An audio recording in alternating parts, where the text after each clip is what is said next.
예. 예, 안녕하세요. 오늘 네 번째 강의, 7강, 8강에 대해서 얘기하도록 하겠습니다. 지난 시간에 중국 문화, 인도 문화 차이를, 중국은 천문질서를 그대로 박으려고 했다. 에테르성이 강했다. 반면에 인도는 굉장히 상상력에 기반한 아스트랄적인 성격이 강했다.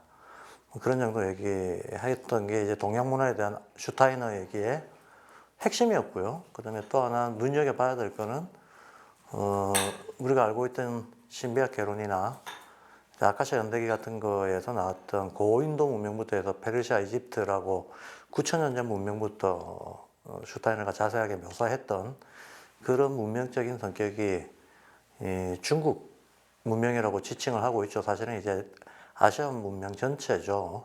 슈타이너는 동북아 문명은 인지를 못하고 있었으니까요. 예, 그 전체를 통틀어서 이제 동양 문명에 대해서도 그게 인류의 가장 오랜 문명이었다라고 하는 어떤 그 진술을 하고 있는 점도 눈여겨볼 만했습니다.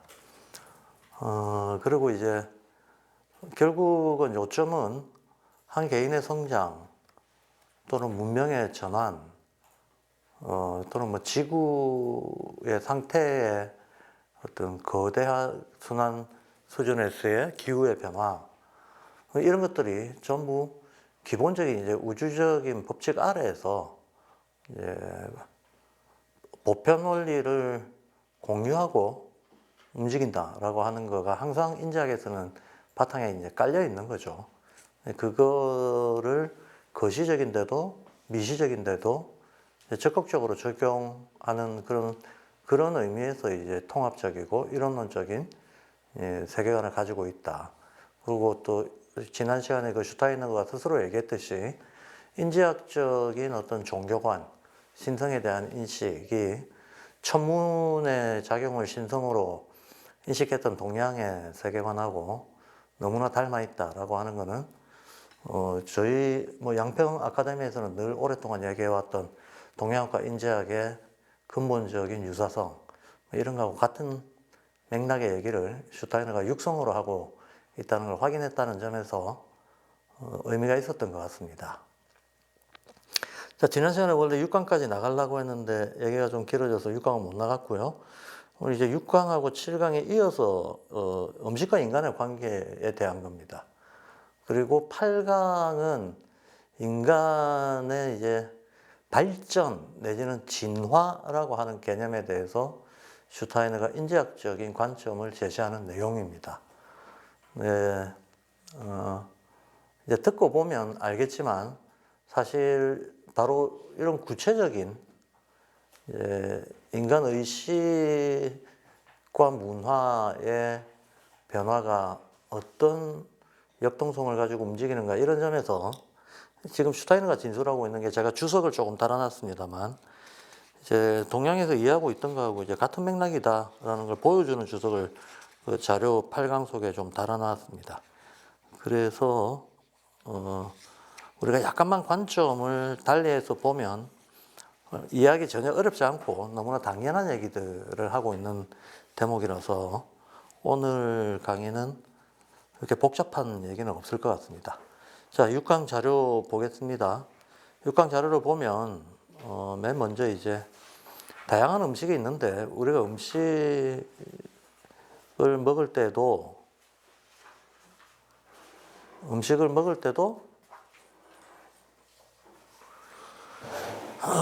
인간이 사구성체로 이루어져 있으니까 이 사구성체를 다 재생할 수 있는 요소들을 섭취해서 그걸 안에서 에너지로 만드는 게 우리가 식사하는 기본 이제 원리겠죠. 그러면 사구성체 그대로 전제를 하고, 여기 물체, 에테르체, 아스트랄체, 자아체 이렇게 있습니다. 이거를 지금 영양소라고 하는 측면에서 슈타이너가 얘기하기로는 배치를 어떻게 하고 있는가 하면, 여기 단백질,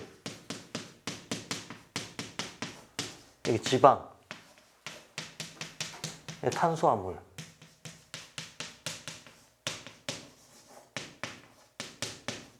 여기는 광물인데, 우리가 이제 광물을 섭취하는 거는 미네랄의 형태로 섭취를 하는데 미네랄의 형태 중에서 이제 압도적인 게 소금이죠. 염분이죠. 그래서 염이라고 해도 되고 미네랄이라고 해도 됩니다. 염, 미네랄. 이게 이제 광물성이라는 거죠. 영양으로 섭취할 때는 이렇게 얘기를 합니다. 이렇게 얘기를 하고 이 영양소들이 가지고 있는 어떤 기본적인 공기 중에 있는 원소 개념으로 얘기를 할 때에는 이쪽이 산소, 이쪽이 황, 그 다음에 이쪽이 탄소, 예, 이쪽은 이제 수은이죠. 염. 이렇게 배치를 합니다. 그러면 이제 중앙에 비었잖아요. 중앙에. 질소라고 봅니다. 질소라고 보고, 이 중에서 제일 중요한 거는 단백질하고 탄수화물. 단백질하고 탄수화물이라고 보는데요. 이제 이 자료에도 나오지만 단백질은 산소, 황, 탄소, 질소 이런 거 다 가지고 있다라고 얘기를 해요. 얘기하는데, 그래서 생명의 어떤 근본적인 요소로 단백질을 들고 있고요. 근데 탄수화물은 우리 몸과 뼈를 이루고 있는 게 다 탄소라고 일단 보는 거죠. 호흡 과정에서 우리는 산소 빨아들이고 탄소 내뱉는데 우리의 골격 자체가 탄소로 구성이 되어 있고 안에서 계속 운동 과정에서 탄소를 생성하고 있기 때문에 탄소가 생성이 되면 인간이 경직돼 가면서 죽어가는 거니까 생명활동이라고 하는 건 끊임없이 탄소를 바깥으로 배출하는 과정이라고 봅니다. 배출하는 과정이라고 봅니다. 그러니까 하나는 형성해야 되는 것도 있죠. 골격을 유지하려면 탄소를 계속 이렇게 공급을 해줘야 되기도 하고 그러면서 이제 뼈와 신경을 지탱할 수 있을 정도로 탄소 공급이 이루어지면서 동시에 이제 이전에 있었던 이미 우리가 에너지로 써먹고 효용을 다한 탄소 찌꺼기들은 끊임없이 바깥으로 배출이 돼야 되는 거죠. 배출이 돼야 되니까 우리는 음식을 통해서 탄수화물을 집어넣어서 탄소 보충을 하면서 호흡을 통해서 이산화탄소를 산화탄소, 산소하고 결합돼서 나가는 탄소죠. 산화탄소를 끊임없이 호흡함으로써 이 대사작용을 한다라고 봅니다. 이게 이제 기본입니다. 이게 기본이고, 그리고 이제 그게 이제 지방이라든가 염이라든가 이런 게 보충이 돼가면서 이 네 가지 요소가 어우러져서 인간 영양의 기본을 이룬다. 그리고 이제 두뇌에서 쓰는 거는 동양에서도 맛으로도 어떤 음식으로도 여기다가 다 배치를 하죠. 맛 배치를 할 때 동양에서는 이쪽을 신맛이라고 보잖아요. 신맛이라고 보고 이거 쓴맛이라고 봅니다. 여기 매운맛이라고 보고 여기 짠맛이라고 보죠. 근데 중앙에 있는 게 제일 중요하죠. 중앙에 있는 거. 중앙에 있는 거 토. 동양에서는 토인데 동양에서 토는 단맛이라고 봅니다. 그런데 우리의 요 인체 장부에서 이 몸에서 중앙에 있는 것도 있고 머리에서 중앙에 있는 것도 있는데 몸에서 오장육부의 중심을 차지하고 있는 것은 심장이죠. 그러면 이게 두개골에서 그 이목비구의 중심을 차지하고 있는 것은 뇌란 말이죠. 그래서 이게 중심에 있는 애들, 이 중심에 있는 애들, 얘들의 맛이 동양에서도 단맛이라고 보는데 슈타이너도 단맛이라고 봅니다.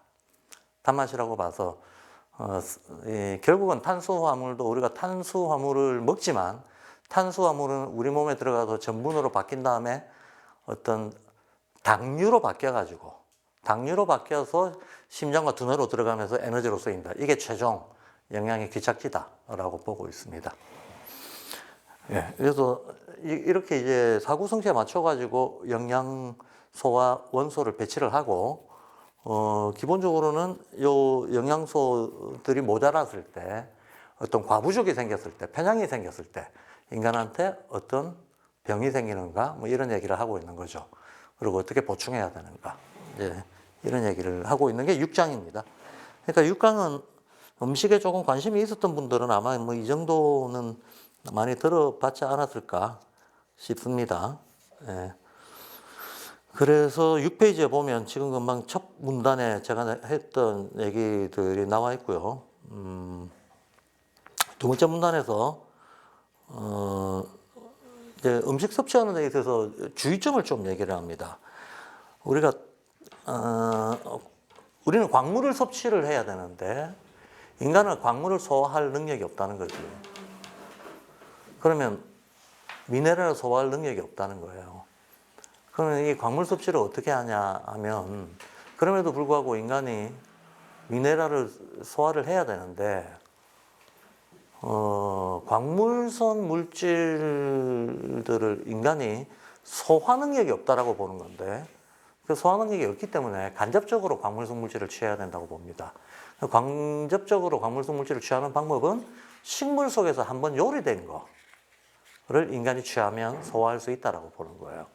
자, 그러면 식물은 뭘 먹고 자라나? 식물은 광물성 미네랄들을 먹고 자란다고 보죠. 그리고 식물은 공기 중에 있는 탄소, 황, 질소 이런 것들을 빨아들인다고 봅니다. 산소. 그래서 식물이 이런 어떤 기초원소와 광물성들에 기반해서 자라는 애기 때문에 식물이 소화를 해둔 광물성을 인간이 먹으면 된다라고 얘기를 해요. 그 다음에 이제 아무래도 저 단백질 속에 단백질 그러면 우리는 이제 동물 단백질도 생각하고 식물 단백질도 생각하지요. 식물도 단백질이 있고 동물도 단백질이 있죠. 지방도 마찬가지로 식물, 동물 다 있죠. 식물, 동물 다 있는데 사구성체 성분으로 봤을 때는 에테르성이 식물에 훨씬 강하고 아스트랄성이 동물에 훨씬 강하다고 봅니다. 강한데 인간이 식물을 먹으면 강해진다라고 하는 것은 옛날부터 경험적으로 알고 있었어요. 동물이 소화는 빠르고 어떤 에너지 보충도 즉각적으로 돼서 고기 먹으면 힘난다라고 하는 속설도 그것도 맞는 말이라는 거야. 그것도 맞는 말인데 실제로 인간의 면역력이라든가 어떤 내구적인 어떤 장기적인 건강과 관련된 거는 다 채식을 많이 했을 때 건강해진다라고 하는 것도 경험적으로 맞는 얘기라는 거예요. 그럼 이게 왜 그러냐라고 하면 에테르 성분이 똑같이 단백질 지방을 가지고 있더라도 식물성 단백질 지방은 에테르 성분이 훨씬 더 강화가 돼 있고 동물성 단백질 지방은 아스트랄 성분이 강화가 돼 있다는 거예요. 근데 인간은 동물도 아스트랄이 있지만 인간 스스로도 아스트랄을 잔뜩 가지고 있기 때문에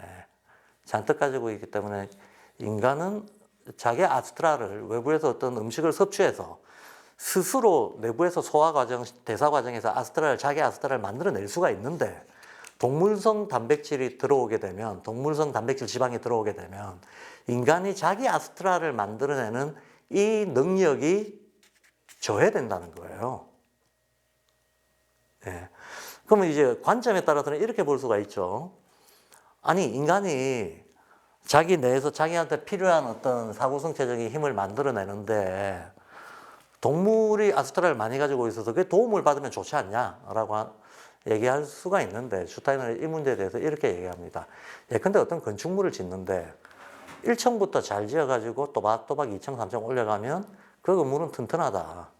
근데 1층이 부실하면 2층, 3층을 제 아무리 디자인 좋게 예쁘게 지었다 하더라도 그건 부실한 건물이다. 라는 예를 들어요. 비유를 듭니다. 그러니까 동물성 아스트랄이 들어와가지고 인간이 스스로 만들어야 되는 아스트랄 쪽을 동물성 아스트랄이 1층을 놓아버리면 인간이 스스로 만들어내는 아스트랄들은 그 위에서 2층, 3층 부실 토대 위에서 올라가는 식이 돼버린다는 거야. 그럼 이 아스트랄이라고 하는 게 뭐냐 하면 결국은 인간 에테로 아스트랄의 상호작용에 의해서 의식이 나타나는 거잖아요. 의식이 나타나고 기분, 감정 같은 것들이 아스트랄로부터 나오는 거기 때문에 결국은 동물성 아스트랄을 많이 먹으면 그 속설이 맞는 거죠. 동물적인 본능, 동물적인 충동 이걸 공유하게 된다라고 하는. 더 큰 어떤 공격성, 더 큰 충동 이런 것들을 인간이 가지게 된다고 하는 속설이 이제 슈타인도 그 속설이 맞다라고 보는 겁니다. 반면에 우리가 식물을 통해 가지고 에테르가 기본인 단백질 지방을 먹게 되면 그걸 소화시키는 과정에서 인간 안에 있는 아스트랄 생산 능력을 개발을 해서 인간적 아스트랄을 만들어내게 된다는 거예요. 그러면 우리가 흔히 말하는 어떤 문화적이고 의식적인 요소들이 강화가 된 아스트랄이 된다라고 보는 거죠. 뭐 슈타이너 얘기에 따르자면, 그러니까 옛날에 수행자들이 채식 위주로 식단을 짰던 거가 충분히 이제 근거가 있는 얘기가 되는 거죠. 건강하기도 하고 어떤 감정의 조절이라든지 의식의 발달이라든지 이런 데서 채식이 유리하다라는 말이 슈타이너도 맞다라고 얘기를 하는 겁니다. 다만 슈타이너가 그렇다고 해서 채식주의를 옹호하지는 않습니다. 채식주의다 마다 하는 것은 개인의 건강 상태에 달린 문제다라고 봅니다. 왜 이렇게 얘기를 하는가 하면 근본적으로 식물을 소화를 시키는 과정에서 인간이 강해지기도 하고 또 강한 사람이 식물을 잘 소화를 시킬 수가 있다는 거예요. 식물은 아무래도 광물의 조합으로, 광물성의 조합으로 만들어지기 때문에 우리가 소화를 잘할 수 있는 것은 요리를 하는 이유도 그런 건데 인간이 왜 요리를 하냐? 그럼 소화를 잘하기 위해서 한다. 소화를 잘하기 위해서 한다. 우리가 뭘 먹냐 하면 가을에 만들어진 열매나 곡식을 먹게 되는데 기본적으로 가을에 만들어진 열매나 곡식이라고 하는 것은 1차적으로 자연이 열 처리를 했다는 거야. 1차적으로 자연이 열 처리를 한 것이다. 그리고 자연물들 중에서 날 것으로 먹을 수 있는 것들이 있는데 그거는 열 처리가 잘 된 애들이다. 그럼 날 것으로 먹을 수 있는 대표적인 게 뭐냐 하면 채소류들은 날 것으로 먹을 수가 있잖아요.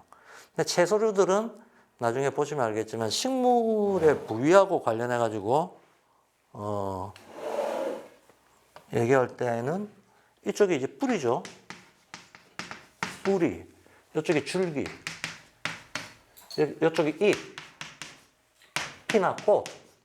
잎의 변형이 꽃이니까. 예. 그 다음에 이쪽이 이제 열매.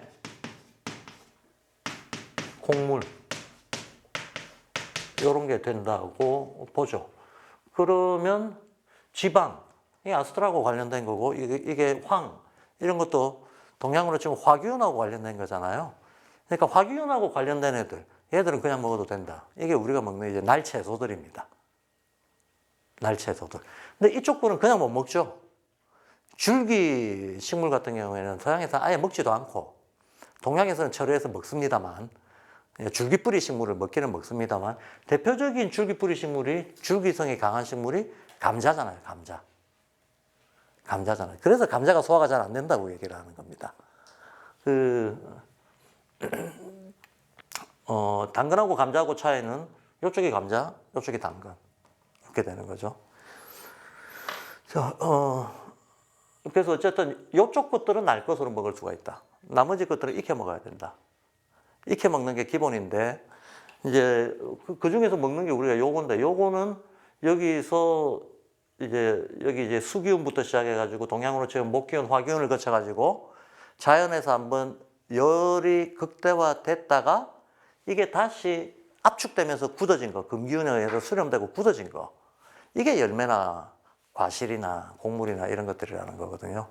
그럼 얘는 이미 한번 열 처리가 됐다고 보는 거죠. 한번 열 처리가 된 것 중에서 날 것으로 먹을 수 있는 게 우리가 과일이라고 하는 것들이고, 날 것으로는 못 먹고 조금 더 열 처리를 해야 이제 대사작용에 원활하게 들어갈 수 있는 게 곡물류들이라고 보는 거죠. 그래서 요리라고 하는 것은 근본적으로 열을 더해주는 거다. 열을 더해주는 거는 열이 더해지면 어떤 그 대상물이라 하더라도 열이 높아지면 분해작용이 일어나잖아요. 기초원소 단위로 얘가 분해가 되는 거잖아. 분해가 되기 때문에 분해가 되면 몸 안에 들어가면 흡수가 좋다라는 얘기입니다. 간단하죠, 사실. 그러니까 착각하지 말아야 될 게 어떤 생식을 하면 몸이 좋아질 거다라고 하는 거는 근본적인 착각이라고 슈타이너가 얘기를 합니다. 자, 그럼 순서대로 좀 보자면 6페이지 세 번째 문단에 가면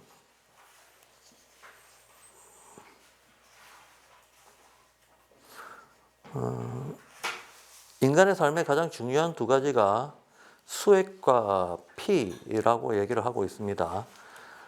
그러면서 이제 식물의 수액에 들어가 있는 녹색을 엽록소라고 우리가 부르는데 이게 녹색잎에 들어가 있다라고 하면서 또 한 가지 본질적인 것은 이제 피인데 수액과 피가 우리한테 생명 유지 활동에서 근본적인 건데, 이제 우리가 숨 쉴 때 어떤 일이 일어나는가 얘기를 세 번째 문단에서 하고 있어요. 그러니까 이건 아까 얘기했던 겁니다. 우리는 탄소 덩어리다, 그 얘기예요. 그래서 슈타이너는 인간은, 근데 탄소라고 하는 원자가 어떤 결합 구성을 가지고 있는가에 따라서 흑연이 되기도 하고 다이아몬드가 되기도 하는 거 아니냐. 인간도 그런 거하고 원소적인 측면에서는 똑같다라는 거예요. 우리의 골격 자체가 기본적으로 탄소 덩어리다. 이게 인간을 살아있는 다이아몬드라고 불러도 된다는 비유를 듭니다. 이건 노동자들한테 얘기를 해주려고 했기 때문에 이런 얘기를 하는 거겠죠. 그러면서 이제 공기 중에서 산소를 흡입하고 혈액 전체에 보낸 다음에 내부에 가지고 있던 이 탄소를 내뱉는 과정, 그게 호흡 과정이다 라고 호흡 과정이 기본적으로 어떤 작용을 하는가에 대해서 얘기를 해주고 있습니다. 그러니까 호흡을 제대로 못하면 몸이 경직되는 거죠. 혈액순환도 완전히 지체돼 버리는 거고. 그래서 산소를 들이마시고 일단은 산소를 뿜어낸다라고 하면서 식물들은 당연히 뭐 산소를 섭취하지 않고 우리하고 대대적으로 식물들은 탄소를 섭취하니까 식물이 없으면 인간이 못 산다. 당연한 거죠. 근데 거꾸로 인간이 없으면 식물도 못 산다. 이것도 당연한 거죠. 인간이 없으면 식물도 못 산다. 예, 그래서 우리의 피는 산소와 탄소를 결합하고 있고 녹색 식물수액은 이산화탄소를 분리해서 다시 산소를 자유롭게 만드는 이런 서로가 서로에게 의존하고 있는 관계로 식물과 인간이 존재하고 있다 라고 얘기합니다. 그래서 식물과 인간은 서로 이런 대칭관계를 이루고 있는데 대사 과정에서만 대칭관계를 이루고 있는 게 아니고 어떤 그 구조, 형태적 구조라든가 구성에 있어서도 대칭관계를 이루고 있다라고 봅니다. 그래서 이제 식물을 비유하기를 사람은 이렇게 지상에 서 있다라고 치면 식물은 거꾸로 서 있는 사람이라고 봐요.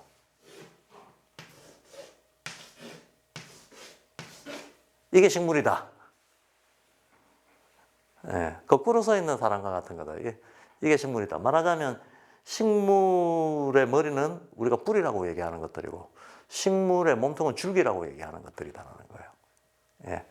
그리고 식물의 열매가 사지에 해당하는 것들이다 라고 얘기를 합니다. 그래서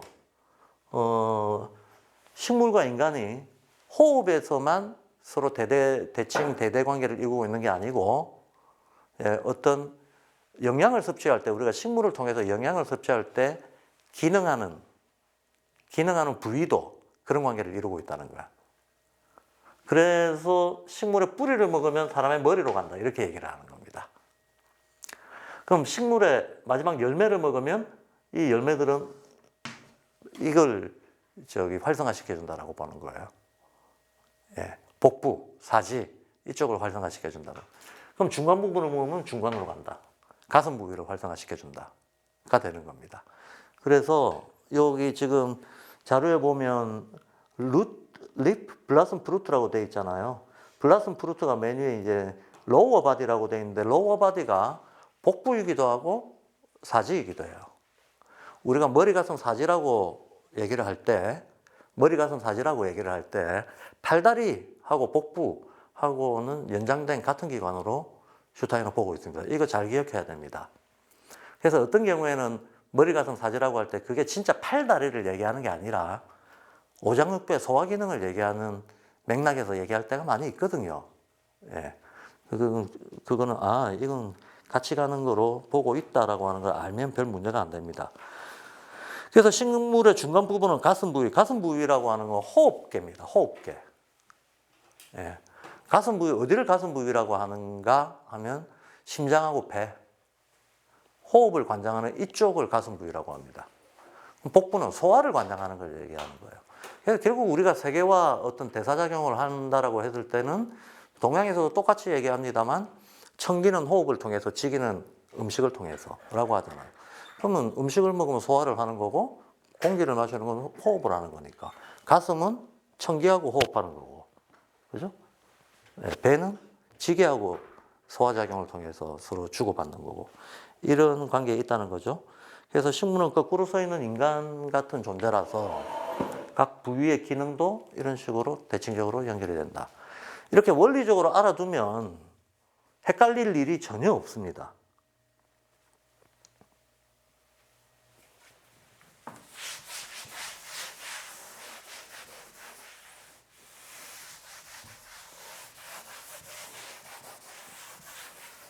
헷갈릴 일이 전혀 없는데 미리 조금 앞당겨서 얘기하겠습니다. 이거를 4개 부분으로 지금 식물은 3개 부분으로 나눴는데 그죠? 식물은 3개 부분으로 나눴잖아요. 3개 부분으로 나눴는데 인간한테 필요한 기초 영양소는 지금 4개로 나눴잖아요. 4개로 나눴으니까 이 4개로 나눈 거하고 관련해 가지고 이 자료의 맨 마지막 페이지에 슈타이너가 결론을 얘기해 놓은 게 있는데 이렇게 얘기합니다. 여기서부터 인간으로 치면 이쪽 이게 머리, 그 다음에 이렇게 올라갑니다. 요게 구강하고 기관지 요쪽 요렇게 올라갑니다. 심장, 혈관 이라고 얘기를 해요. 마지막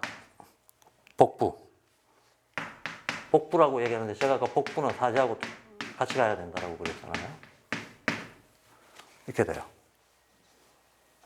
예. 그래서 이거 같은 경우에 지금 머리, 가슴, 사지는 3가지로 얘기한 거고, 그죠? 머리, 가슴, 사지는 3가지로 얘기했는데 이 구별에서는 요거 가슴에 해당하는 걸 2개 나눈 거죠. 보세요. 이쪽에 지금 요 안에 폐도 여기다가 집어넣어요. 예. 가슴을 2부분으로 나눈 겁니다. 가슴을 2부분으로 나눠 가지고 이제 사람으로 치면 뭐 사람이 눈, 코, 입 이렇게 있고 서 있으면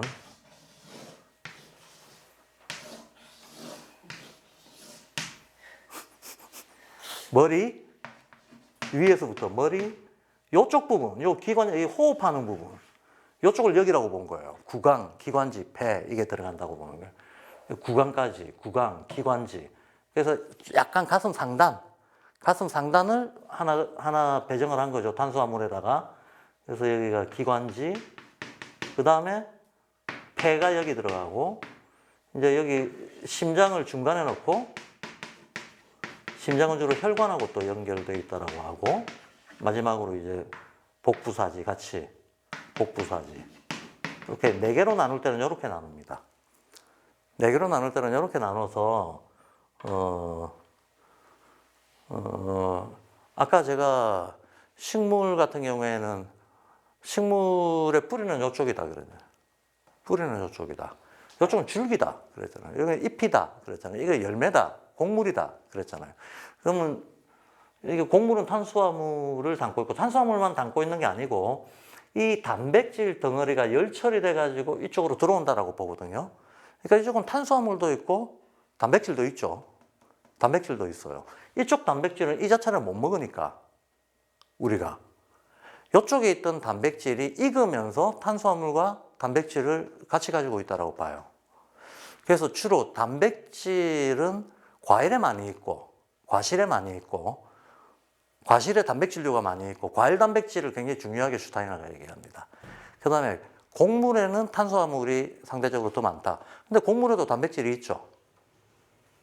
곡물에도 단백질이 있어요. 그리고 식물성 단백질 중에서 대표적인 게 콩이잖아. 예. 작곡류의 단백질. 그러니까 식물들도 단백질이라고 해서 뭐 봄의 새싹 상태 그걸 먹는 건 아니기 때문에 얘가 열 처리되고 나서 먹는 거다. 다만 여기가 어떤 그 단백질의 어떤 생명, 이 형성, 운동 활동이 일어나는 데다라고 얘기하고 있는 건데 먹지 못하죠. 이쪽 상태에 있는 애들은. 이쪽 상태에 있는 애들은 먹지 못하고 그래서 슈타이너는 이제 그런 얘기를 합니다. 이를테면 이제 음식의 편향에 대한 얘기가 곧 나오는데요. 음식 편향에 만약에 어떤 어린애가 탄수화물만 집중적으로 먹는다라고 하면 간단히 말해서 음식과 관련된 섭생과 관련된 슈타이너의 기본 원칙은 어떻게 식습관을 들이시오라고 권장하는 사항이 있을 거 아니에요. 기본 원칙은 본능에 따라라요. 본능에 어긋나게 하지 말랍니다. 심지어는 이제 이 6강의 내용에도 어린애가 편식을 하는 경우 반드시 몸이 원해서 그렇게 하는 거다. 근데 몸의 어떤 부분 때문에, 어떤 필요 때문에 그 음식을 원하게 되는지를 잘 파악해서 그걸 잘 조절해 주는 게 중요한 거지. 예, 억지로 어른들의 기준으로 예를 들어서 뭐 음식에 대한 과학적 상식. 예, 이거는 7강에 나오는 얘기인데 슈타이너가 이런 얘기합니다. 모든 동물들이 자기 먹는 거에 대한 자기 건강을 챙길 정도로 먹고 어떤 것을 먹어야 자기 건강에 좋은지는 본능적으로 알고 있고 그건 정해져 있는 거다. 그렇지 않다 그러면 동물들은 멸종했다. 왜냐하면 독이 든 거 구별을 못하니까. 그러니까 인간도 당연히 그런 본능을 가지고 있는데 인간만이 이 본능이 쇠퇴했다라고 봐요. 왜 쇠퇴했는가 하면 물질주의 때문에 쇠퇴했다라고 봅니다. 과학에 대한 의식적 의존 이런 것 때문에 쇠퇴했다라고 봅니다. 그래서 슈타이너가 그냥 하나 이제 이 얘기를 하기 위한 사례를 하나 이제 자기가 알고 있는 지인에 대한 사례를 들어요. 내가 알고 있는 어떤 지인이 식사 초대를 받아서 그 집에 가봤더니 식당에 무슨 뭐 측정 도구들이 그렇게 많더라. 요즘으로 치면 계량컵 뭐 이런 것들이죠. 그래서 이런 게 왜 있냐라고 물었더니 자기는 건강한 식습관과 생활을 위해서 모든 음식들을 엄밀하게 과학적인 기준에 따라서 재서 먹는다는 거야. 그런 거 많이 있잖아요. 뭐 몇 그램 먹는 게 몸에 좋다 이런 거. 몇 대 몇의 비율로 먹는 게 몸에 좋다. 라는 식의 이제 영양상식, 과학적 영양상식을 자기는 철저하게 지키려고 한다. 그때 그 사람이 그랬다는 거야. 1일 동물성 단백질 섭취량을 자기는 120에서 150g에 딱 맞춰서 먹는다는 거예요. 그런데 슈타이너가 얘기합니다. 근데 그때는 150g이라고 과학이 얘기했는데 그로부터 몇 년 지난 지금은 하루 필요 섭취량은 50g이고 그 이상은 똥으로 나온다고 얘기한다는 거지. 그 사람은 그때 말했던 그 기준은 틀렸었다라고 얘기한다는 거지. 그럼 앞으로도 그 기준은 또 어떤 식으로든지 바뀌어갈 거다라고 보는데 그거에 의존하지 말라는 얘기를 하는 거예요. 그거에 의존하지 말고 어떤 이 얘기는 우주변화 원리에도 보면 그 순천시 종지리라고 하는 말이 나옵니다. 순천시라고 하는 건 하늘의 때에 순응을 하고 종지리라고 하는 건 지리의 산물에 잘 적응을 해라 이런 얘기거든요. 그러니까 결국은 자기가 타고난 어떤 체질과 주변의 환경에 대한 적응 과정으로 건강한 어떤 생활 리듬을 잡아가라라는 얘기인데 같은 맥락인 거죠. 그래서 이 슈타이너도 이를테면 어떤 애가 탄수화물만 집중적으로 먹는 애가 있다. 실제로 그런 애들 있죠. 어린애들 중에 반찬 안 먹고 밥만 집중적으로 먹는 애들 있어요. 그런 애들은 틀림없이 여기에 문제가 있다고 보는 거예요. 그래서 슈타이너가 이 강의에서는 아니지만 딴 강의에서 만약에 탄수화물만 집중적으로 먹는 애가 있다면 걔 목소리가 어떤지를 봐라 라고 얘기합니다.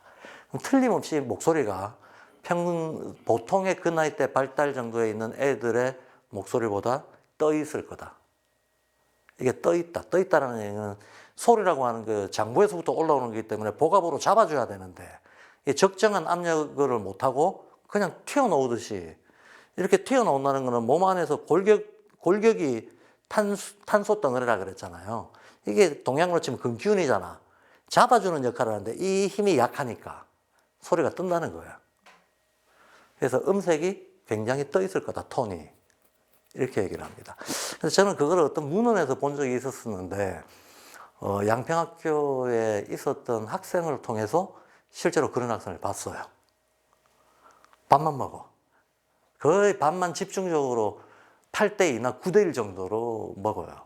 근데 확실하게 얘가 목소리가 떠 있고 폐 기관지 쪽에 안 좋았던 경우였습니다. 이제 이건 좀 극단적인 경우긴 하지만 그런 식으로. 근데 설탕류는 다르다는 거예요. 왜냐하면 단 거는 공통적으로 다 좋아한다. 왜 단 걸 공통적으로 좋아하는? 심지어는 딴 어떤 것들이 들어가더라도 결국은 몸 안에 들어가죠. 당류로 변해서 영양소로 쓰이는 거고. 그래서 인간은 근본적으로는 최종적인 에너지 형태는 당류인데 이 당류를 즉각적으로 섭취할 수 있는 건 누구나 좋아한다는 거지. 예. 그러니까 애들이 사탕 좋아하고 어른들이 꿀 좋아하는 건 그건 너무나 당연한 건데, 그러면 이 경우는 이제 애들이 맛에 대해서 어떤 뭐 집착을 가진다든지 과도한 욕심을 부린다든지 그런 거는 알아서 막아줘야 되는데, 그 설탕류에 대한 것 빼고 나머지는 얘가 편식을 하더라도 본능에 따른 것이기 때문에 그 본능이 뭔지를 파악하는 걸 우선으로 하자. 그 본능을 요청하는 몸의 상태가 어떤 건지를 파악해서 살려주자라고 권하고 있습니다. 이게 어째 보면 좀, 그죠? 현대인들의 상식적인 이 식이요법이 됐던 음식에 대한 일반적인 생각이 됐던 이거하고는 조금 다르죠. 본능에 잘 따라야 된다라고 하는 게. 한마디로 편식도 괜찮다라는 거죠. 괜찮은 정도가 아니고 오히려 편식이 타당한 이유가 반드시 있고 그 편식이 타당한 이유를 찾아서 조절을 해주는 게 좋은 식습관을 만드는 거다라고까지 얘기하고 있는 겁니다. 심지어는 설탕류조차도 애들인 경우에는 간이 안 좋으면 설탕을 찾는다고 그래요. 간이 안 좋으면 설탕을 찾는다.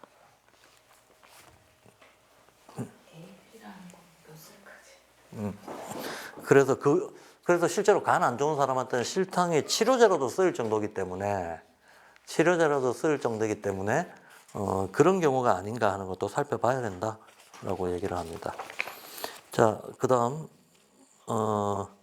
그래서 7페이지 밑에 보면 우리가 많이 들어왔던 얘기, 머리에는 특히 미네랄이 필요하다. 미네랄이 필요하다는 거. 근데 인간이 광물을 못 먹으니까 미네랄을 섭취할 수 있는 방법은 뿌리식물 뿐이라는 거죠. 이래서 이제 머리 쪽.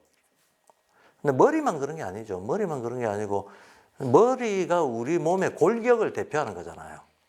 몸의 물질적 물체성을 대표하는 거기 때문에 그 물체성, 골격 쪽을 강화시켜 주기 위해서는 뿌리 식물이 꼭 필요하다고 보죠. 근데 이제 골격, 뼈하고 붙어 있는 게 신경이라서 뼈하고 신경이 튼튼해야 그다음 에테로아스트랄이 건강하게 조합을 이룰 수 있는 물질적 바탕을 이루어주는 거기 때문에 기본적으로 굉장히 중요한 부분으로 봅니다. 네. 그래서 머리에 미네랄이 특히 필요하고 뼈에 특히 필요하다. 그래서 8페이지에 보면요, 이런 얘기를 합니다. 머리의 힘이 약하면 머리가 몸의 나머지 부분으로 충분히 강하게 내려가지 않기 때문에 벌레가 장에서 쉽게 발달한다. 그래요. 벌레가 이런 부분이 좀 설명이 없으면 슈타이너가 그렇게 말했다고 우리가 믿습니다는 곤란한 거고, 그죠? 믿습니다는 곤란한 거고, 왜 이렇게 되는가 설명을 강의에서 슈타이너가 하고 있지는 않았어요. 그래서 좀 추가 설명이 필요한데요. 그러면서 회충이 만약에 머리 힘이 장으로 강하게 내려가면 이건 물체성을 얘기하는 거죠. 사구성체 중에 물체적인 힘이 몸에 충분히 강하면 벌레가 살지 못한다는 얘기예요. 회충이 못 산다는 얘기예요. 그래서 거꾸로 애가 회충에 시달린다면 머리가 약해져 있다고 생각해야 된다는 거야. 그리고 골격도 약해져 있다고 생각해야 된다는 거예요. 그래서 나이가 들어서도 마음이 약한 사람들이 있다면 그들은 어렸을 때 아마 회충에 시달렸다라고 확신할 수 있다 그래요. 자, 이게 지금 뭔가 왜 이렇게 연결되는지가 슈타이너가 설명은 안 하고 있단 말이죠. 그러면 이제 그냥 우리가 알고 있는 어떤 기본 원리적인 틀을 이용해서 생각을 해보면 머리 힘을 강하게 하는 건 광물성이잖아. 물체성이잖아. 물체성인데 우리가 물체를 직접 섭취하지는 않는다 그랬잖아요. 그러면 결국 이건 우리 뼈를 단단하게 해야 되는 거잖아. 뼈를 단단하게 하는 것이 직접적으로는 뿌리식물이고 간접적으로는 또 탄수화물일 거 아닙니까? 탄수화물도 뼈를 단단하게 하는 거죠. 탄소니까. 우리 뼈 자체가 탄소니까. 그러니까 한마디로 금수기운, 음기운이죠. 우리 몸에서 음기운이 강해야 뼈와 신경이 안정된다 이 얘기인 거죠. 예. 음기운이 강해야 뼈와 신경이 안정된다. 그럼 뼈와 신경이 안정 안 되면 화기운이 들뜰 거 아닙니까? 금수의 역할이라고 하는 것 자체가 화와의 상대관계에서 적당하게 과잉되지 않도록 잡아주는 역할을 하는 거일 텐데, 그럼 금수의 기운이 약하면 만약에 장부로 따지자면 뭐 신장이라든가 폐라든가 이게 이제 금수 기운이거든요. 신장이 수기운이고 폐가 금기운이죠. 이런 쪽이 약하면 골격이 약하다는 거고, 그럼 머리가 약하다는 거고, 예. 그러면 화기운에 해당하는 것들이 과잉되게 된다는 거죠, 몸 안에. 그럼 화기운에 해당하는 애들이 뭐냐? 그건 자연에서도 그렇고 우리 몸 안에서도 그렇고 벌레류들이에요. 예. 그래서 기생충 얘기를 하는 겁니다. 회충이 많다. 회충이 많다라고 하는 거는, 근데 금기운을 동양에서는 숙살직이라고 하거든요. 숙살직이 뭔가를 익히고 죽여버리는 역할. 숙살지기가 약하니까 회충이 들뜬다는 거야. 그럼 회충이 들뜨면 몸에서도 영향이 있겠지만 몸에서 당연히 건강상의 문제가 생기겠죠. 근데 마음에도 마찬가지로 어떤 판단을 굳힌다거나 의지를 굳게 한다거나 하는 이런 금수적인 역할을 하는 그 마음이 약하다는 거예요. 예, 감정이 들떠 있고 판단을 어떤 매듭을 딱 지어내고, 예, 의지를 딱 붙여내는 이런 작용이 금수작용인데, 이 금수작용이 약하다는 거지. 그래서 예, 회충이 있으면 지금 머리 부분이 약해져 있다는 걸 알아라. 그럼 보충해 주려면 식습관을 어떻게 잡아주라는 얘기가 따라 나오게. 그래서 교사가 이런 걸 알아야 된다고 얘기를 하는 거야. 예.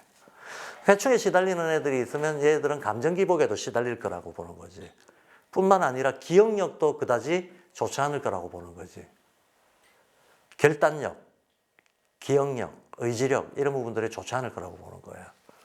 그런 맥락입니다. 그 다음에 이제 그 유명한 이제 감자 얘기가 나옵니다. 감자 얘기가 나오는데 왜 감자를 먹지 말라고 하면 제가 아까 줄기 부분을 안 먹는다 그랬잖아요. 안 먹는 이유는 열 처리가 안 돼 있는 부분이기 때문에, 열 처리가 안 돼 있는 부분이라고 봐요. 그럼 뿌리 부분은 뭔데? 뿌리 부분은 실은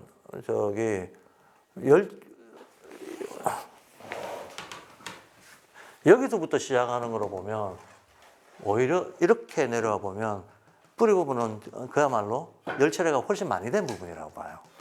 그래서 뿌리 부분 당근 이런 건 생으로 먹어도 되는 거지. 뿌리 채소 같은 것들은 오히려. 근데 줄기 부분이 제일 식성으로 안 좋다고 봐요. 식성으로 안 좋다는 건 뭐 먹냐? 먹을 수는 있죠. 굽고 삶고 튀기고 양념하고 그러면 먹을 수는 있다. 먹을 수는 있는데 아무래도 소화에 오래 걸린다. 예. 소화가 힘들다라는 거야. 예. 줄기 부분에 소화가 힘이 덜에 따라서 줄기 부분에 있는 애들은 뿌리 줄기가 거의 붙어 있어 뿌리에서 줄기가 올라오는데 뿌리는 오히려 소화가 되는데 줄기가 소화가 잘 안 된다는 거야. 그럼 소화가 잘 안 되면 얘도 어떤 영향을 주는 부위는 머리 부위인데, 뿌리 줄기 이쪽은 다 머리 부위 쪽으로 영향을 주게 돼 있는데, 얘가 줄기가 몸 안에 들어가서 일단 한번 전분으로 변하고 당으로 변하는 이 과정이 있는데, 여기에서 몸에 소화 에너지를 너무 많이 쓴다는 거지. 그럼 소화 효율이 떨어진다는 거예요. 소화 효율이 떨어지고 얘가 작용을 해야 되는 부위가 머리 쪽인데, 이 머리 쪽 중에서 많이 올라가지를 못하고 머리 하단까지만 영향을 미치고 위에까지 못 올라간다는 거예요. 예, 충분히 안에서 소화가 안 되기 때문에 머리까지 못 올라가고 하단에 집중적인 영향을 주게 된다고 얘기를 합니다. 그럼 이게 하단이 진짜 물리적 하단을 얘기하는 거예요. 그 물리적 하단이 뭐냐 하면 우리 뇌라고 하는 게 여기 기저핵, 변형계, 전두엽 이런 식으로 돼 있다는 거야. 기저핵, 변형계, 전두엽 이런 식으로 돼 있는데, 그럼 전두엽이 우리가 보통 어떤 이성적이고 논리적인 판단을 하는 그 부분이에요. 그럼 변형계라고 하는 데가 감정작용을 관장하는 뇌세포들이 몰려있는 지역이거든. 한마디로 감자는 변형계까지밖에 못 간다라고 보는 거야. 변형계까지밖에. 근데 얘가 소화가 안 된 채로 변형계에 영향을 미치니까 변형계를 무디게 한다는 거예요. 변형계를 무디게 하니까 사람들은 오히려 전두엽만 집중적으로 쓰게 된다는 거야.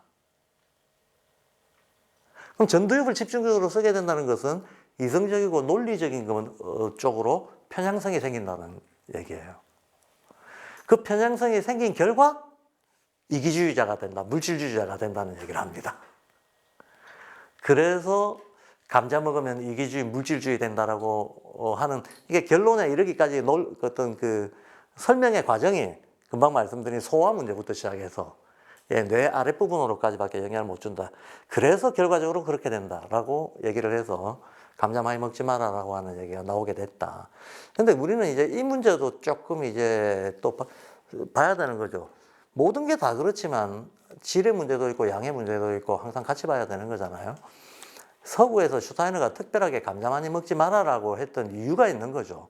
19세기, 20세기가 인류가 겪어보지 못했던 기후변화와 기근과 전쟁을 겪었던 때란 말이죠.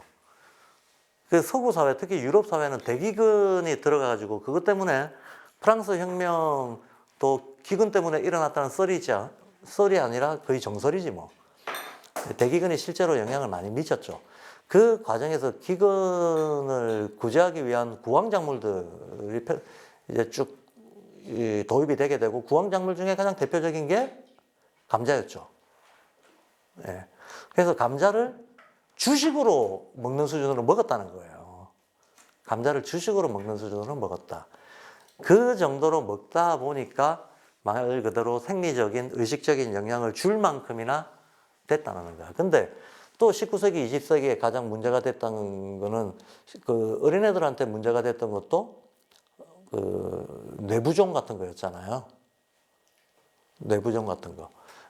한마디로 머리 부분에 어떤 금수 기운이 약해가지고 요즘으로 치면 ADHD 같은 이런 현상들, 애들의 어떤 정신적인 충동조절 장애 같은 게 20세기 초반부터 생겨서 그 얘기를 많이 하거든요. 여러 번 하거든요.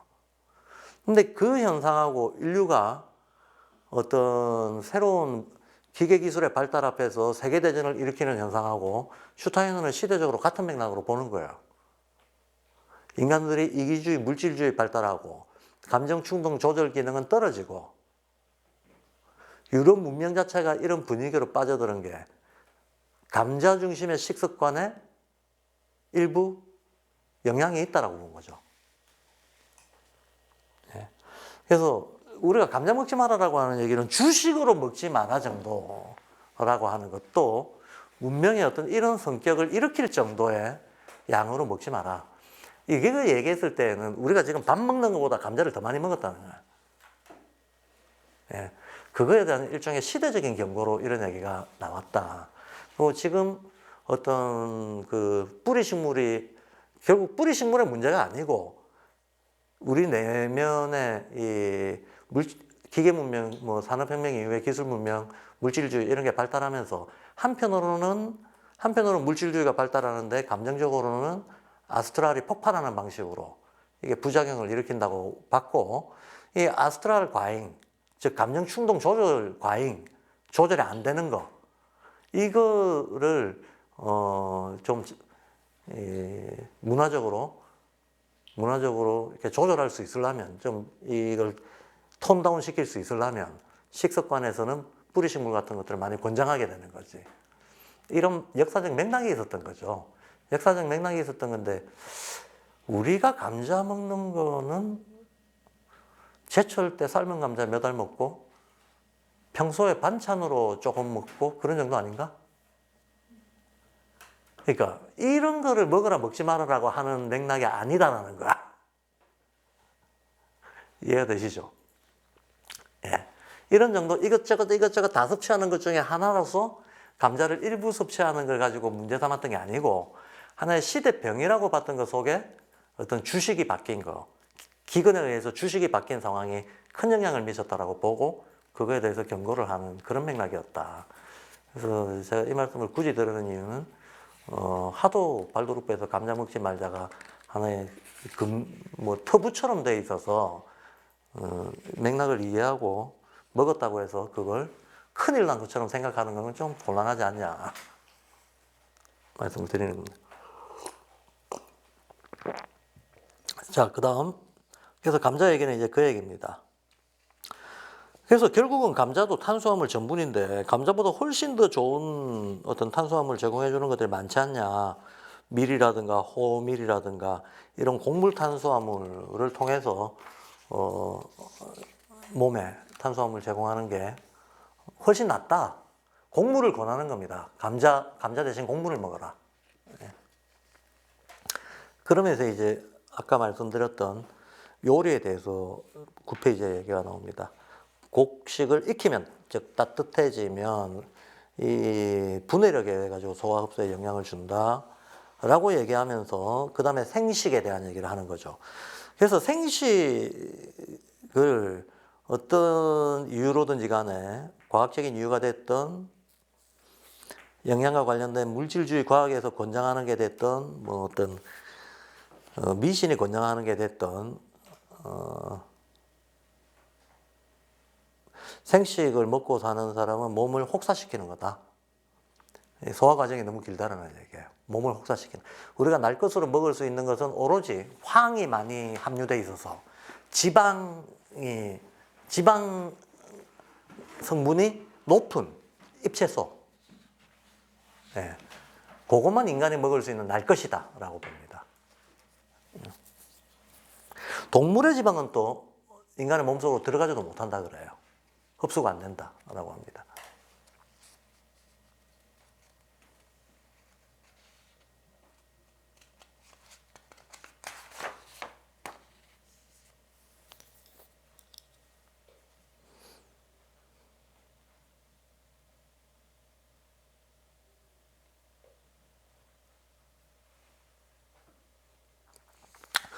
그래서 10페이지에 이제 지방을 그러면 섭취하는 방법이 날채소를 먹는 거라든가, 그 다음에, 어쨌든 우리가 동물의 육고기를 먹게 되면 그 안에 지방이 함유가 돼 있죠. 그래서 빵을 먹을 때 우리가 버터를 발라 먹는다든가, 버터 우유에서 나오는 거니까, 스테이크와 같이 먹는다든가, 이게 이제 지방 보충을 위해서 먹는 방식이라는 거예요. 지방 보충을 위해서 먹는 방식인데, 그러니까 곡물, 샐러드, 그 다음에 육류, 이런 걸 섞어 먹어가지고 기본적인 균형을 잡는다라는 얘기죠. 근데 버터도 그렇고 치즈도 그렇고 다 발효식품들이잖아요. 발효식품들이고, 이게 뭐 스테이크도 당연히 요리를 해서 먹는 거니까. 근데도 불구하고 우리는 삼겹살을 먹지만 아시죠? 돼지가 지방이 많은데 서양에서는 돼지고기 지방 다 떼버리고 먹잖아요. 예. 소에서도 지방을 빼버리고 먹잖아요. 그러니까 동물성 지방이 인간한테 그다지 흡수도 되지 않고 좋은 영향을 못 준다라고 하는 게 고기 많이 먹는 지역 사람들이니까 경험적으로 잡힌 거죠. 반면에 우리는 동물성 지방질이 워낙 근대사 과정에서도 그렇고 농경사회 전통 속에서도 별로 농경사회 전통 속에 별로 먹지 않았고, 근대사에서도 우리도 전쟁과 식민지 거치면서 어떤 먹는 것 자체가 문제가 됐던, 충분한 식량이 보급되지 않았던 시절들을 겪었기 때문에, 귀했기 때문에 다 먹었던 거지, 그냥. 귀했기 때문에. 그래서 남아있는 게 이제 소고기, 마블링, 그 다음에 삼겹살. 지방과 같이 고기를 먹어버리는 게 이제 관습적으로 남아버린 거죠. 그 다음에 이제 인지학적으로 보나, 실제 영양적으로 따져보나, 동물성 지방을 직접 섭취한다는 것은 권장사항은 아니다라고 얘기합니다. 그래서 식물의 녹색 부분은 심장, 폐에서 작용하고, 그럼 지방을 먹으면 심장 강화시켜 줄 거 아닙니까? 지방이 심장하고, 건강한 지방은 심장하고 혈관에 좋은 작용을 한다라고 보는 거거든. 근데 그 건강한 지방은 식물성 지방이라고 보는 거예요. 주로 식물성 지방이다. 그래서 식물성 지방은 가슴 인간을 강화한다. 뿌리는 머리를 강화한다. 그럼 가슴은 아까 말했듯이 두 개로 나눌 수도 있고 하나로 묶어서 볼 수도 있고. 자, 뭐 얘기는 다 했습니다.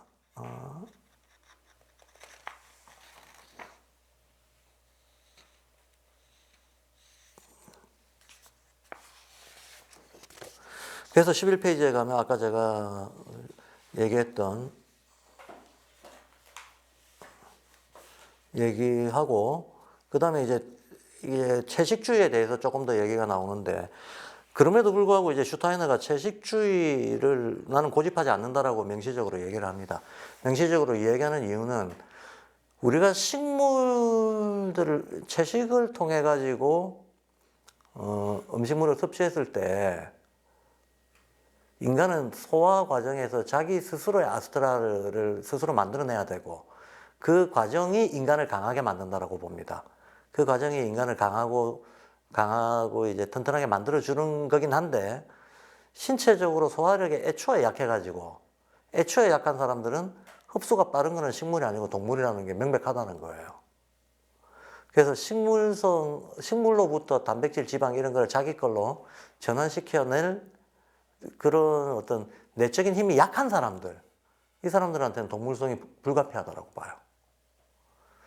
그래서 이거는 개인의 어떤 건강 상태에 달린 문제지 도덕적 문제로 바라봐서는 안 된다라고 봐요. 그래서 애초에 어떤 신체 소화 능력이 약해서 식물로부터 영양 섭취가 잘 안 되는 사람한테는 그 사람의 어떤 그 당장의 건강의 유지를 위해서도 동물성이 필요할 수밖에 없다라고 봅니다. 그럼 다만 식물을 충분히 소화할 수 있는 사람이라면 또 그런 게 이제 그런 식습관이 길러진 사람이라면 식물이 인간을 정신적으로도 육체적으로도 더 강하게 만든다라는 건 확실하다라고 얘기하는 거죠. 예. 그래서 스포츠 생리학 실험 같은 것들이 이것과 관련해서 많이 있거든요. 생쥐 실험을 많이 하죠. 생쥐한테 육류를 먹인 생쥐하고 곡물을 먹인 생쥐하고 이게 신체 능력 테스트하는 거 이런 거는 뭐 실험이 많이 나옵니다. 해보면 동물성 단백질 먹은 애들이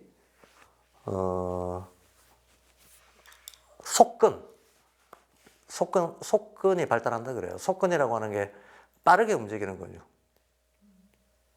그러니까 빠르고 강하게 힘을 쓰는 거. 이게 발달한다는 거죠. 근데 지근이라고 하는 건 지구력 있게 길게 움직이는 거. 예. 이거는 곡물 섭취한 쥐들이 훨씬 뛰어나다는 거야. 그리고 내구력, 지구력 이런 것들은 식물 섭취한 쪽이 훨씬 뛰어나고 바로 쓸 수 있는 에너지는 동물성 단백질 섭취한 쪽이 뛰어나더라. 이게 사실상의 과학적 결론이기도 합니다. 과학적 결론이기도 해서 장기적인 관점에서 건강 유지를 위해서는 식물 채식 위주로 하되, 그러니까 여기 포인트는 세 가지입니다. 채식이 기본이다. 편식은 본능에 따르라. 그 다음에 동물성 어떤 음식 섭취는 그 사람의 건강 상태에 따라 가지고 봐줄 일이다. 도덕적으로 접근하지 말자. 라는 정도가 슈타이너 6강에서 한 내용입니다. 그 다음에 이제 7강 넘어가고 7강까지 하고 잠깐 쉬고 8강 들어가도록 하겠습니다. 7강은 뭐 간단합니다. 앞에 얘기해서 그대로 이어져 나오는 거거든요. 읽어보면 알고요.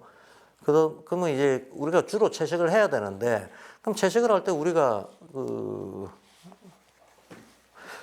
신경을 써야 될 것 중에 하나가 식물이 건강해야 되는데 식물이 건강하려면 땅이 건강해야 되잖아요. 그러면서 이제 광물비료 얘기를 해요. 광물비료, 화학비료, 우리가 화학비료라고 얘기하는 것들. 이게 왜 문제가 되는가 하면 이게 원래 옛날부터도 퇴비를 만들면 퇴비에서 가장 많이 나오는 성분은 질소 성분인 건 맞거든요. 질소 성분인 건 맞아요. 이 질소 성분이 인간으로 치면 당뇨하고 똑같은 겁니다. 그러면 이제 광물비료, 질소비료 이런 것들을 집중적으로 투입하는 걸 우리가 알고 있는 화학비료가 그것들이거든. 예. 광물 성분을 직접 추출해가지고 투입하든가 아니면 질소만 거의 뭐 100%에 가깝게 강화시켜가지고 투입하든가 이런 식의 비료들을 뿌리고 있는데 이게 이제 식물을 해친다라고 보는 거죠. 이게 식물을 해친다라는 것은 마치 우리가 단백질, 지방, 탄수화물을 통해서 최종적인 에너지 당을 만들어내는 거하고 맨날 설탕이나 꿀만 먹는 거하고 다른 거하고 똑같은 거죠. 그러니까 우리는 소화 과정, 대사 과정을 통해서 인간 자체 안에서 힘이 길러지고, 뭐 오장육부는 말할 것도 없고 대사작용에 힘이 길러지면서 생명력이 이렇게 깨어나는 것들이 있는데 그 과정을 생략하고 최종적으로 필요한 영양소만 준다는 얘기하고 똑같은 거거든. 이렇게 하면 땅이 약해진다는 거야. 마치 인간이 당류만 먹으면 당연히 몸이 약해지는 거고 똑같은 원리로 땅이 약해져 버린다. 땅이 약해져 버리면 식물이 미네랄을 풍부하게 끌어들여야 되는데 질소 비료를 주면 자기가 식물이 미네랄을 끌어당겨 가지고 이 미네랄을 융합시키는 과정에서 자기한테 필요한 질소를 이렇게 만들어내서 식물 안에서 전환을 시키는 방식인데 이 과정을 생략해 버리고 질소 비료를 바로 주면 식물이 미네랄을 빨아들이는 이 힘이 없어진다는 거야. 그러면 땅이 약해지면 이런 화학 비료를 뿌리게 되면 식물이 병든다라고 보는 거죠. 그래서 결과적으로는 당장 말하자면 최종적으로 바로 쓰이는 영양소를 확 투입한 거기 때문에 애가 크기도 크고 생산도 많이 되고 이렇게 보인다는 거지. 그렇지만 사실은 그 식물이 마땅히 가지고 있어야 될 내부적인 종합적인 성분들이 생략된 채로 나온 식물이라고 봐요. 땅이 병들었기 때문에.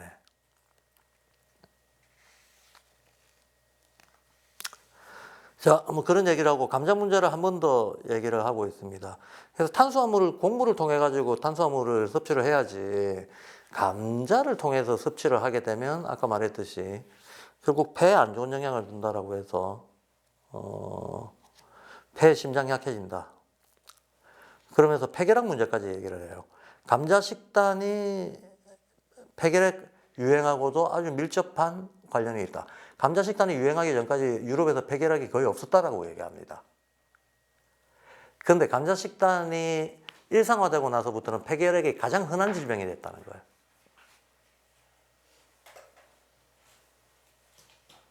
그래서 인간 중에 가장 약한 인간이 감자 외에는 잘하는 것이 없는 곳에 살면서 감자만 먹는 사람들이다라고 얘기합니다. 그러니까 감자만 먹는 사람들이 있다라고 말할 정도로 감자를 많이 먹었다는 얘기죠. 자, 그 다음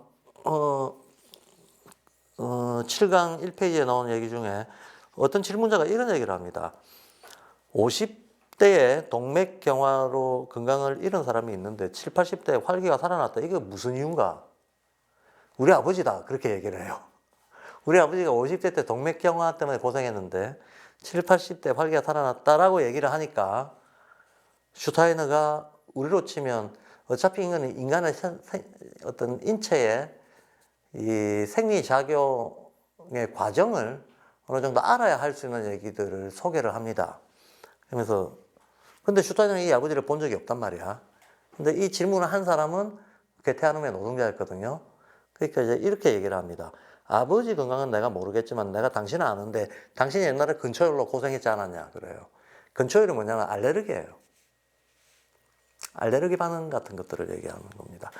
그러면 동맥경화도 뭐 여러 종류의 동맥경화가 있는데 근데 근초열이라든가 이런 거는 유전적인 성격이 강하다라고 보는 거야. 그럼 당신이 근초열이 되니까 아버지도 근초열적인 그런 성향이 있을 거다. 아버지가 근초열로 고생을 했는지 안 했는지 모르겠지만 근초열은 대개 유전을 통해서 정해지니까 고생을 안 했다 하더라도 아버지는 근초열적인 성격을 아마 인체적으로 가지고 있었을 거다라고 짐작을 합니다.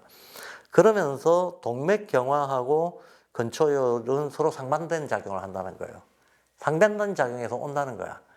그게 더 이상의 설명은 없어요. 근데 생각을 해보면 근초열, 알레르기 반응이라고 하는 건 자극에 대해서 아주 민감하게 반응하는 방식이잖아. 동맥경화라고 하는 거는 아주 민감하게 반응이 빠르다, 신속하다라고 하는 거는 사구성체 중에서는 신경이 과민한 거고, 신경이 과민한 거예요. 아스트랄성이 과한 거거든요. 근데 동맥경화, 이거는 혈관 쪽이 약화돼서 오는 거잖아. 그리고 느려져서 오는 거잖아요. 그러니까 근초열하고 동맥경화는 서로 상반됐다고 얘기를 하는 거예요. 예, 서로 상반됐다고 얘기를 하면서 근초열이 있는 사람은 동맥경화가 왔다 하더라도 근초열적인 이 자기 체질적인 성질이 동맥경화에 대해서는 안전벨트 역할을 한다라고 얘기를 합니다. 안전벨트 얘기를 해서 영구적으로 혈관을 부드럽게 하는 성향이 있다라고 얘기를 합니다. 아마도 그래서 아버지가 동맥경화에서 회복됐지 않았겠느냐라고 얘기를 합니다. 그러면서 이런 어떤 인체의 여러 가지 사실은 질병이 있다고 다 좋거나 다 안 좋은 게 아니고 어차피 질병이라고 하는 것 자체가 특정 편향성에서 오는 거기 때문에 이 편향성이 다른 편향성에 대해서는 좋은 역할을 할 수도 있다는 거죠. 물론 그 편향성은 또 그 나름대로의 병을 만들어내는 것이기도 하고. 예, 이렇게 인체를 종합적으로 봐야 된다 이 얘기를 하는 겁니다. 그러면서 영혼의 상태, 의식의 상태도 몸에 영향을 준다라고 얘기를 해요. 그래서 이제 슈타이너가 내가 알고 있는 베를린대 그 교수가 둘이 있는데 그 둘 중에 한 명은 70이 되기 전에 은퇴해버렸고 한 명은 90살 때까지도 열심히 활동을 했다. 근데 70이 되기 전에 은퇴한 사람은 일평생을 물질주의 과학만 했던 사람이다. 라고 얘기합니다. 90세 때까지도 팔팔했던 사람은 주변 사람들한테 항상 어른애 같다는 얘기를 들었던 사람이다. 영혼이 소년 같다는 얘기를 들었던 사람이다. 라고 얘기를 합니다. 이건 뭐 그냥 일상적인 사례인데 그러면서 영혼의 상태가 건강에 영향을 미친다. 라는 얘기를 하고 있는데 그러니까 물질주의 동맥경화 이거 연결하는 이유는 물질주의는 아무래도 경직성이 강하잖아. 사고의 경직성. 예. 경직성이 강하니까 이 경직성이 강한 사고방식이 어떤 혈관의 건강, 신진대사의 활력 또 떨어뜨린다라고 보는 거예요. 예. 그래서 주로 이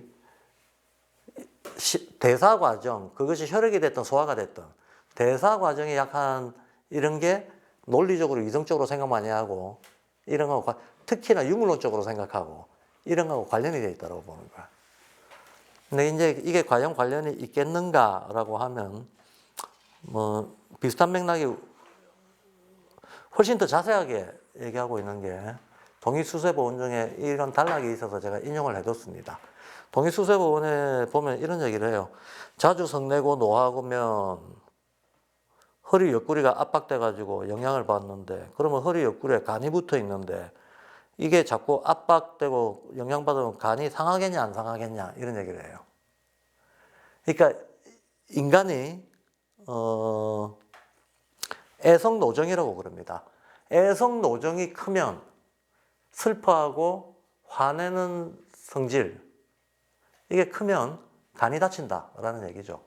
애성노정이 크면 간이 다친다. 그 다음에 계속 얘기를 이어갑니다. 그 다음에 기뻐하고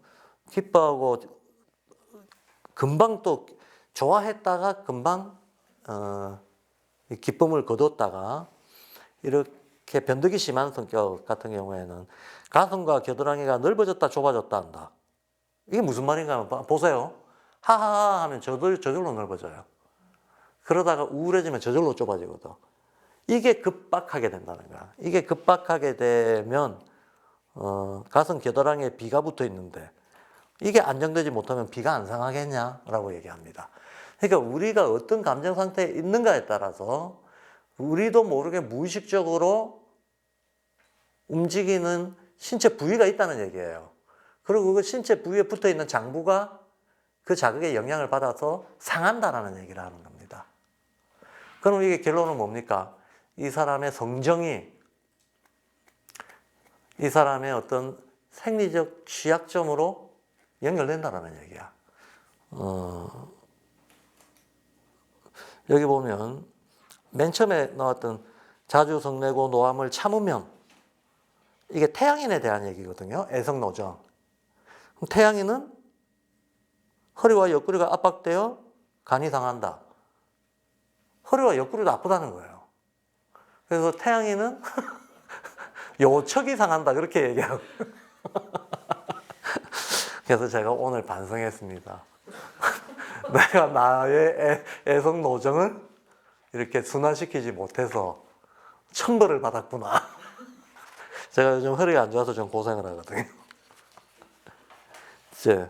그래서 영혼의 상태가 건강에 영향을 미친다는 것을 동의수세보원이나 한의학 우리 동양의 한의적인 전통 속에서는 사실 이 문제는 가장 기본적인 전제로 깔고 오랫동안 연구해왔던 주제이기도 하죠. 그래서 이 주제와 관련해서는 인지학이 지난 100년간 쌓아온 것보다 훨씬 두터운 연구 성과들을 이제 전통 속에서 우리가 찾을 수 있을 거다. 라는 정도. 그리고 이제 남은 얘기들 이 페이지에 조금 더 얘기하자면, 이거 아까 소개해드렸던 얘기인데, 식습관은 본능에 따르라 라는 얘기를 하고 있고요. 오히려 과학에 대한 어떤 계량적 의존이 이 본능을 파괴한다. 누구나 인간은 자기 몸에 좋은 음식, 나쁜 음식, 또 좋은 양, 적절한 양, 이런 것들 본능으로 알 수 있으니까, 그 본능을, 자기가 본능적인 파악 능력, 직관적인 파악 능력을 살리려고 했어야 된다. 그러니까 소위 말하는 이제 체질식이라든가 이런 거 위험한 거죠. 체질식이 위험해요. 음이는 뭐만 먹고 양이는 뭐만 먹고. 태소 음양인한테 무슨 음식이 좋다. 그거는 병 걸렸을 때 어떤 음식으로 더 보충해 주라는 말은 맞을 수 있는데, 그거는 일종의 약적인 어떤 작용을 하는 임시 처방으로서는 가능한 얘기인 거죠. 임시 처방으로서는 가능한 얘기지만, 다른 음식을 먹지 말라든가, 다른 음식이 불필요하다든가, 다른 음식을 금기시한다든가, 이거야말로 사실은 음식과 인체의 관계의 그 복잡성에 대한 무지에서 비롯되는 거다. 어차피 인간이 어떤 편향을 가지고 있다 하더라도 인지학식으로 말하면 사구성체, 동양식으로 말하자면 뭐 음양오행 모두 총체적인 구성을 다 가지고 있는 존재이기 때문에 이걸 끊임없이 보충하고 재생하는 게 어떤 음식을 먹는다는 행위이기 때문에 어떤 것을 금기시하고 어떤 것을 단정적으로 피하고 하는 이런 섭생법에 대해 가지고는 인지학에서도 한의학에서도 뭐 좋은 거라고 보지 않는다. 그 정도 말씀을 드리고, 그러면서 이제 지급하고 음용 습관하고 관련해 가지고 또 하나 사례를 듭니다. 이 사례를 드는 이유는 바로 이런 걸 통찰할 수 있는 게 영적인 시각이다라고 얘기를 합니다. 저널리스트하고 외교관의 음용 습관이 가만히 살펴보면 아주 다르다라고 얘기해요. 저널리스트는 주로 커피를 많이 마신대요. 여기서 저널리스트라고 하면 뭐 신문 기자들도 얘기하는 거지만 글 쓰는 사람들, 작가들 이런 사람들은 커피를 입에 달고 산다 그래요. 경험적으로 보면 맞아요. 근데 저는 외교관은 모르는데 슈타이너는 외교관은 차를 입에 달고 산다 그래요. 근데 외교관의 직업적인 특징을 이 말했다, 저 말했다, 한 주제에 깊이 들어가지 않고 수다스럽게 한마디로 극히 사교적인 성품이라야지 해낼 수 있는 직업이라고 외교관을 보는 거지. 그래서 팔랑팔랑 주제로 옮겨가면서 이 말했다 저 말했다 정신없이 얘기할 수 있어야 사교적으로 그게 외교관의 덕목이고, 거꾸로 어떤 특정 주제를 놓고 이제 글을 써야 되는 기자나 작가들은 그렇게 하면 안 된다는 거지. 한 주제를 놓고 논리적인 인과 연쇄를 따라가지고 쭉 들어가는 힘이 필요하다는 거야. 이런 사람들은 커피를 마시고 이렇게 사교적으로 팔랑거리는 주제에 능해야 되는 사람들은 차를 마신다라고 얘기를 해요. 근데 이거는 저는 차 먹는 문화는 몰라서 뭐라고 경험적인 얘기는 잘 모르겠습니다. 근데 서양에서 얘기는 흔히 그런가 보죠. 그런가 보죠. 그러면서 이렇게 얘기를 합니다. 쉽게 말해서 차는 생각을 흩어지게 한다는 거야. 생각을 흩어지게 한다, 차는. 커피는 어떤 집중력을 강화시킨다라고 얘기를 합니다. 근데 그거는 충분히 그럴 만하죠. 차뿐만 아니고 모든 종류의 향기로운 것들, 허브라고 우리가 얘기하는 것들, 보통 차를 그런데 향기로운 것들로 만들잖아요. 예. 이런 것들은 그 향기롭다라고 하는 것 자체가 아스트랄 성분이거든요. 예? 향이 강하긴 한데 커피는 대단히 음적인 식품이에요. 아무리 뜨겁게 먹어도. 커피 새까맣잖아. 작용이 음적으로 나타납니다. 예. 커피가 각성제라고 하는 건 아스트랄적인 각성을 얘기하는 게 아니에요. 그게 아니고 오히려 초점을 이렇게 모은다는 의미에서의 각성을 얘기하는 겁니다. 집중력을 높인다는 의미에서의 각성을 얘기하는 거예요. 예. 신경을 막 각성되게 한다라고 했을 때 커피가. 그리고 이렇게 집중되게 만드는 요 작용, 이게 음적이라는 거죠. 반면에 그래서 커피는 우리가 구수하다라고 하지, 어떤 차가 풍기는 그런 향기 아니면 꽃향기 같은 이런 건 아니잖아. 예. 그래서 고소한 맛은 쓴맛은 실제로 맛이 쓴 것들은 들어가면 음적으로 작용하는 것들이 많거든요. 보리차? 보리차도 음적이죠. 냉하죠. 음적으로 작용해요. 예. 자, 그래서 이제 이런 거를 알아보는 관찰력, 이런 게 바로 음식에 대한 영적인 통찰이다 라고 사례를 하나 더 듭니다. 그 사람의 성격이 어떤 질병과 관련이 돼 있고, 그 사람의 또 성품하고 연결되어 있는 직업적인 어떤 습성이 자기가 먹는 식습관들하고 관련돼 있고, 그래서 인간의 성정, 영혼의 상태, 그다음 직업적인 덕목 이런 거하고 음식 이런 거하고 관계를 끊임없이 이제 찾으려고 애를 쓰는 거. 근데 찾으려고 애를 쓰려면 우리한테 기본적인 어떤 관찰 틀이 필요하니까 그 관찰 틀과 관련해서 아까 말했던 뭐 기본 영양소들과 인간의 어떤 인체 부위가 어떻게 연결이 되는가 하는 거를 앞에서 6강에서 이제 소개를 하고 7강에서 그걸 조금 이어서 얘기를 한 거죠. 예. 자, 여기까지 하고 잠깐 5분만 쉬고 8강 들어가도록 하겠습니다.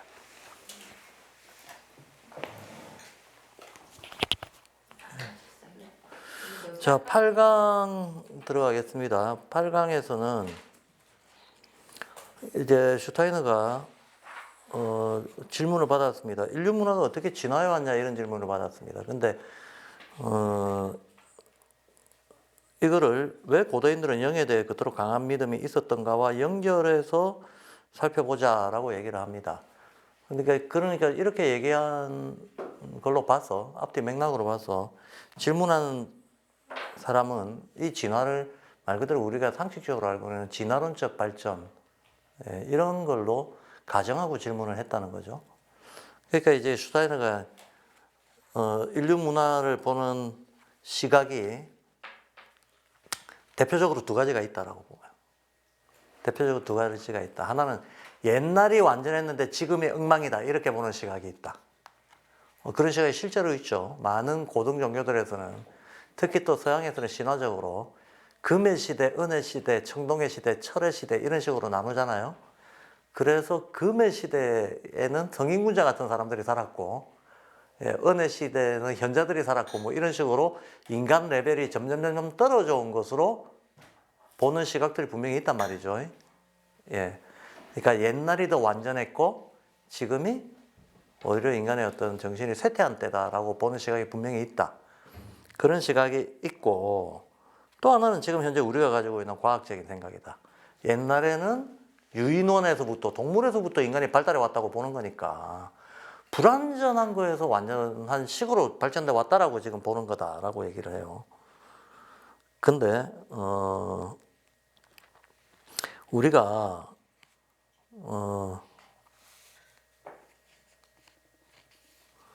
모문령에 대해서 안다면, 잠깐만요.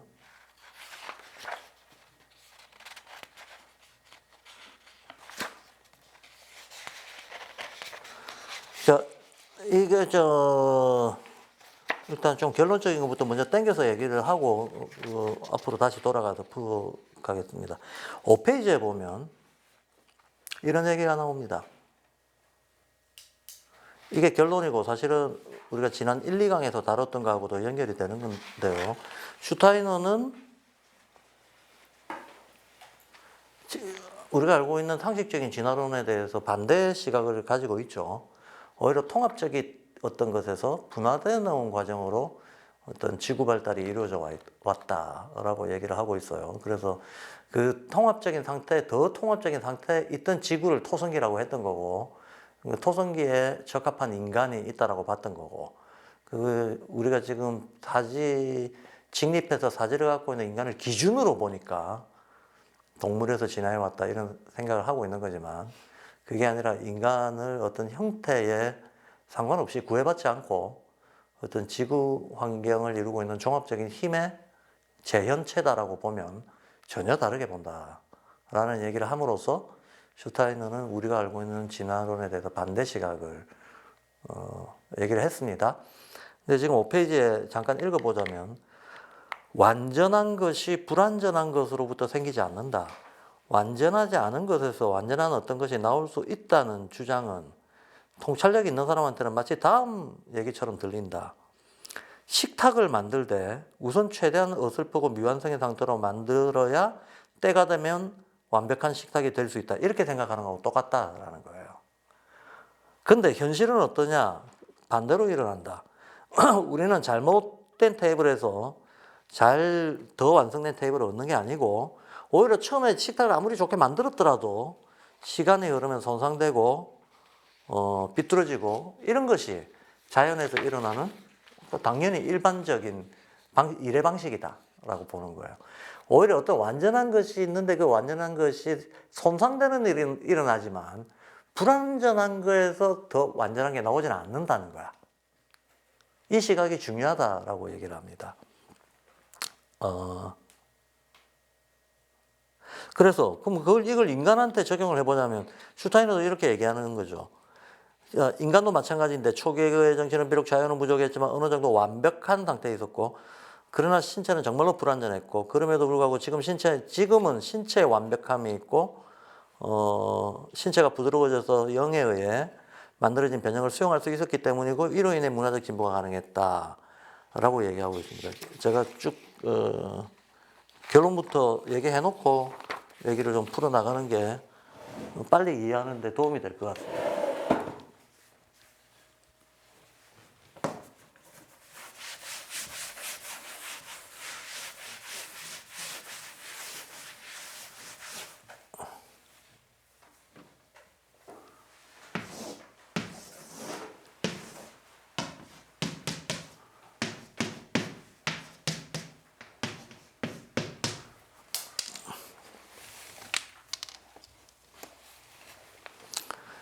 자,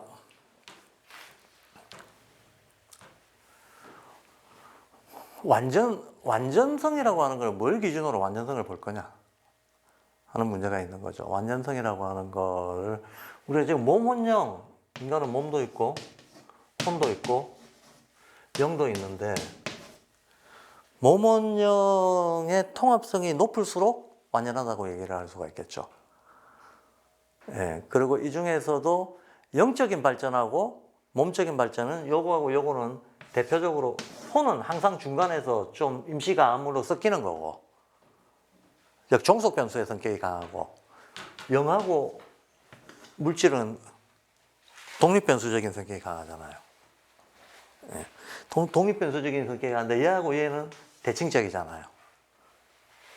물질과 의식은 움직이는 방식이 대칭적이라는 거예요. 그러면 이런 간단한 생각을 해볼 수 있죠. 몸이 발달하면 영이 후퇴한다. 영이 발달하면 몸은 후퇴한다. 이렇게 생각할 수 있는 거죠. 그러면 인간의 몸이 최고도로 발달한 때가 언젠가? 지금 우리가 살고 있는 이 지국이다라고 보는 거예요. 이 지국이. 최고도로 발달을 했다는 의미는 뭔가? 그러면 몸 하나에 몸의 어떤 외형적인 모습, 즉 우리가 사구성체를 종합하고 있는 존재인데 사구성체를 종합하고 있다는 것이 외형적으로 나타나는 거, 외형적으로 나타나고 물질적으로 표현되는 거, 이런 거에 있어서는 이 지구기가 마치 가을의 열매가 원래 있었던 어떤 뿌리나 씨앗에 있었던 성질이 열매 그대로 드러나듯이 열매라고 하는 것은 외형적인 모습으로 다 나타난다는 거예요. 예. 색깔, 냄새, 그다음에 그 색깔과 냄새로부터 알 수 있는 개의 기능 이런 것들이 전부 보인다는 거야. 그러니까 외형적으로 나타나기로는 이때가 제일 발달했다라고 볼 수 있는 거죠. 그럼 몸은 이때가 제일 발달했다. 인간은 계속 있었지만, 그럼 이때 인간은 형체를 말할 수 없는 어떤 에너지 같은 인간이라고 그랬잖아요. 예. 이때 인간은 수액 같은 인간이라고 그랬잖아요. 이때 인간은 연체동물 같은 인간이라고 그랬잖아요. 예, 지구 발달사에서.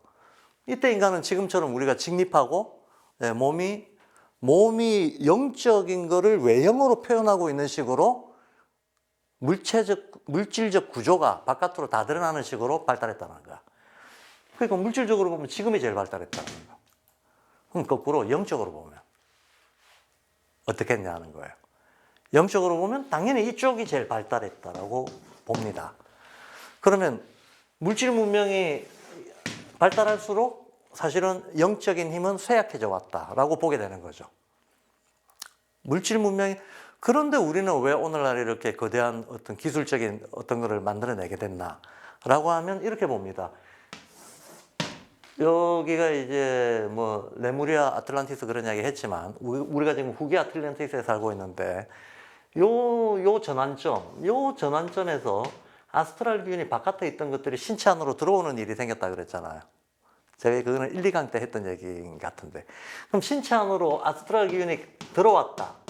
신체 안으로 아스트랄 기운이 들어왔다는 것은 우리 내부의 신체적인 마치 음식을 소화하듯이 소화 과정을 통해 가지고 다시 이거를 바깥으로 끄집어내야 된다라고 하는 얘기하고 똑같은 거거든.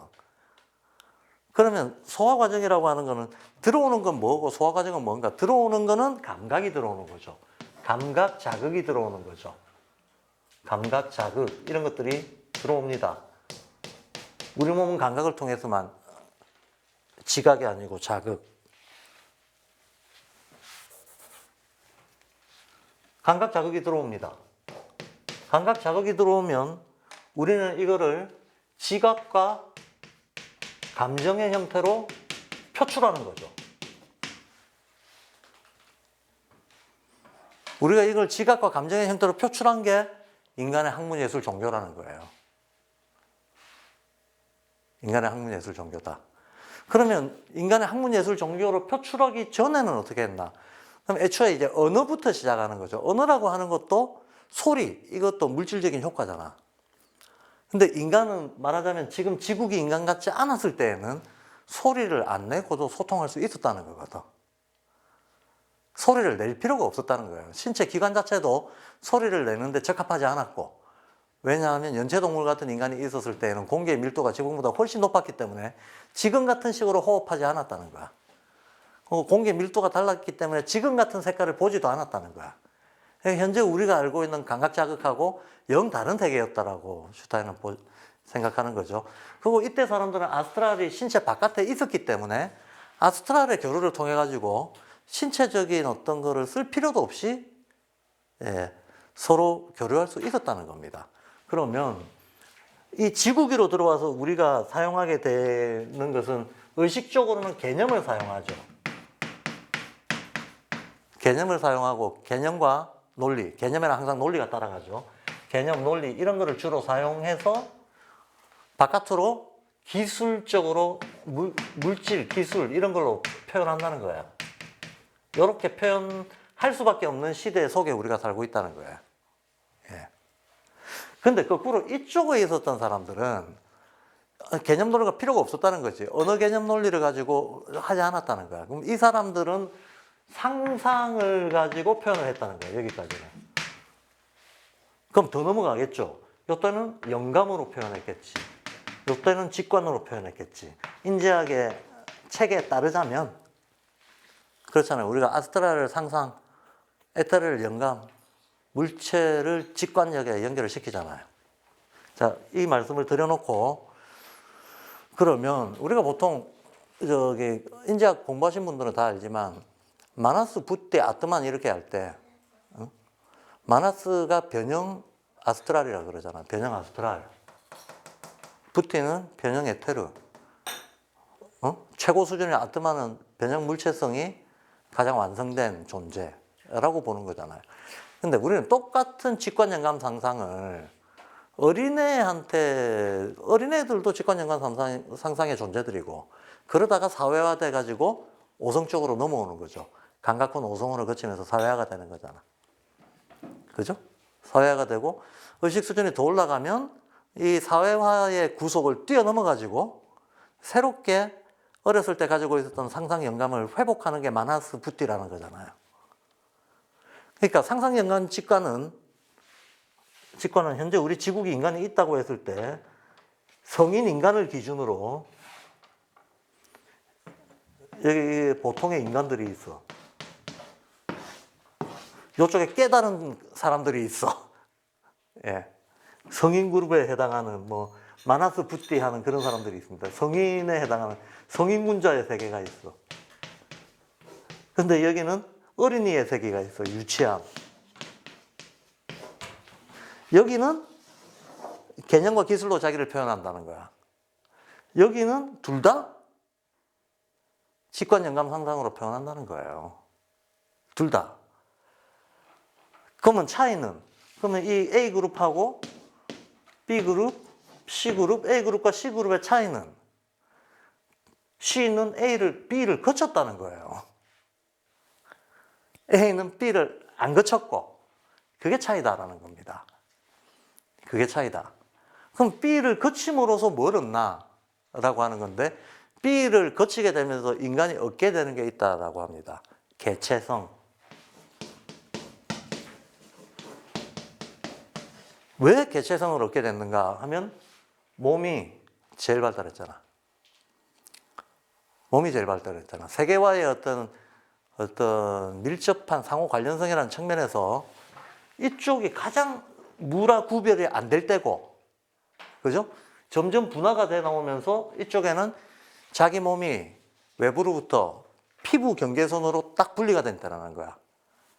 그러니까 개체성이 발달합니다. 그럼 이 개체성이 발달한 거 안에서 인간이 본능적으로 어떤 완전성을, 개체성이 발달했는데 이 상태에서 완전성을 추구하려고 하게 되면 인간이 완전성을 추구하는 것은 본능이라고 보는 거죠. 왜냐하면 신적인 속성, 신성 자체의 재현이 인간이기 때문에 신성 자체가 이제 어떤 영원성, 완전성 이런 걸 추구하는 거니까. 예, 추구하게 되면 그게 바로 자유라는 가치를 낳는다는 거예요. 자유라는 가치, 즉 내 안에서 모든 걸 완성하려고 하는 거. 예. 그래서 개체성과 자유의지, 자유의식, 이게 이 B 단계에서 얻는 거라는 거야. 그러면 A와 C의 차이는 명백하죠. 얘는 개체성이 없는 상태에서 직관연관 상상을 가지고 있고, 여기서 개체성과 자유라고 하는 가치를 획득하고 그걸 가진 상태로 다시 더 업그레이드 된 직관연관 상상을 발휘하려고 하는 거가 C라는 거예요. 이해되시죠? 딱 이 논리를 슈타이너는 고대인들과 현대인들의 관계, 또 현대인들과 미래 인간형의 관계에 그대로 대입을 시킵니다. 그대로 대입을 시켜서 간단히 말하면 이렇게 얘기합니다. 어떤 사람이 우리는 옛날에는 유인원 같은 그런 거였다가 이렇게 인간으로 발달해 온 거 아니냐고. 아니다. 몸 혼령의 발달은 다 제각각의 질서를 가지고 있다. 그럼 몸적으로 보자면 우리가 유인원 같은 형태에서 발달해 왔다고 충분히 그렇게 얘기할 수 있다.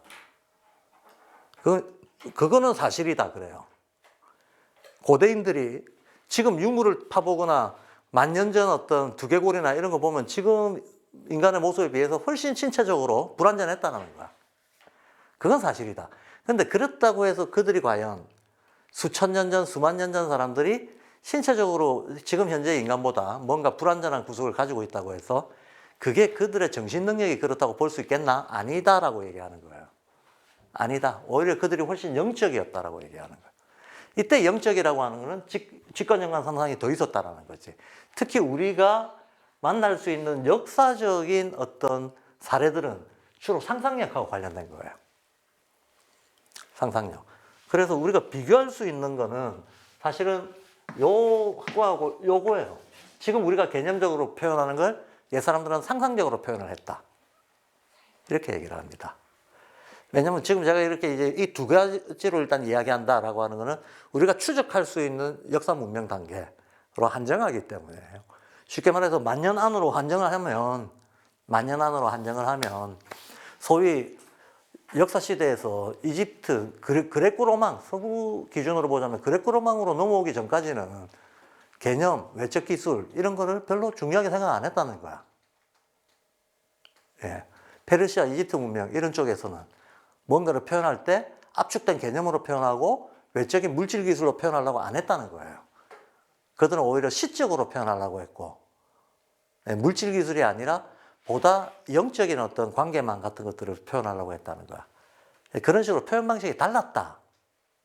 표현 방식이 달랐고 관계 맺는 방식도 달랐고 따라서 어떤 문제가 발생했을 때 어떤 처방을 내리는 방식도 달랐다. 그런데 그게 지금 우리의 눈으로 볼 때, 지금 우리는 이쪽이 발달했으니까 이걸 기준으로 삼아가지고 걔들이 야만적이었다라고 얘기하고, 그러면서 동시에 지금 현재 오지에 가보면 여전히 우리가 상상하는 약간은 신체적으로도 미개하고 문화도 덜 발달된 오지 미개인들이지 않느냐라는 얘기를 한다는 거지, 진화론자들이. 예. 그런 식으로 얘기를 하는데 이제 슈타인은 그거 아니다라고 얘기를 하는 거죠. 슈타이너 관점에서는 이런 거죠. 지금 보고 있는 유인원들, 인간도 한때 유인원의 모습이었던 적이 있다. 그래요. 유인원의 모습이었지, 인간이. 근데 그게 인간이 아니고 모습은 그거였지만 그때 인간이 가지고 있었던 어떤 의식의 내용들이 있었는데 그 의식의 내용이 육체가 변하고 환경이 변하고 육체가 변하면서 새로운 모습으로 인간은 전환이 되어 온 거고, 전환되지 못하고 남은 부류들이 지금 우리가 동물이라고 부르는 부류들이다라는 거잖아. 이해되시죠? 모습으로 따지자면 요 시절에 레무리아 시대라든가 아틀란티스 전기에 살았던 인간들은 연체동물 같은 모습이었다며. 그럼 이건 동물적인 모습 맞잖아요. 근데 그렇다 하더라도 그 안에서 동물하고 인간하고 구별이 안 된 게 아니라는 거야. 인간은 이미 영적인 걸 충분히 가지고 있었고 동물들은 그걸 못 가지고 있었고, 인간은 거기에서 어떤 시대 변화에 따라서 적응을 하면서 오히려 지구의 변화 과정과 함께 변화해 오면서 지금의 모습을 갖췄고, 그 적응을 못 따라온 애들은 남겨졌다라는 거지. 그래서 이게 변화가 아니라는 거야. 인간의 변환이라는 거지. 변환, 변용 이런 거지. 인간이 진화 발달해온 게 아니라고 보는 거죠. 그게 이제 앞에서 말했던 불완전한 것에서 완전한 게 나오는 게 아니다라는 얘기예요. 오히려 인간이 완전체고, 인간이 완전체로서 변용해 나가는 거에 따라오지 못한 결과물들이 지금 동물이나 야만인이라고 얘기하는 그거다라고 얘기를 합니다.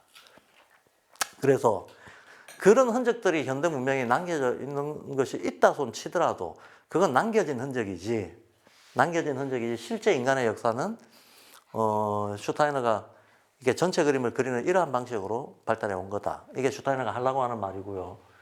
그러면 요거 두 개는 구별되죠. 그러면 슈타이너 말하자면 이게 현대 문명이라면 이게 고대 문명이고 우리는 앞으로 요 문명을 향해서 나가야 된다. 이렇게 얘기하는 거거든요.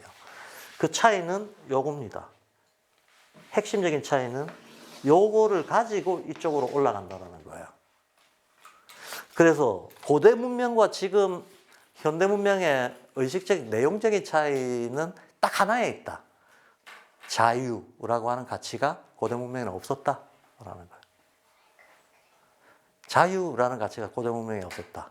자유라는 가치는 개인성, 개체성의 중요성과 함께 등장한 거다라고 보는 거지. 언제 왔냐? 자유라는 것처럼 그럼 개인성, 개체성의 어떤 자각, 이거는 언제겠냐? 인류 문명사에서 보자면 오송원이 발달할 때입니다. 그럼 오송원이 발달할 때가 언제냐? 그레코로망. 서구사에서는 그레코로망에 해당하는 거죠. 시기적으로 보자면 한 2500년 전부터. 그게 바로 지금의 문명을 낳았다라고 보는 거예요.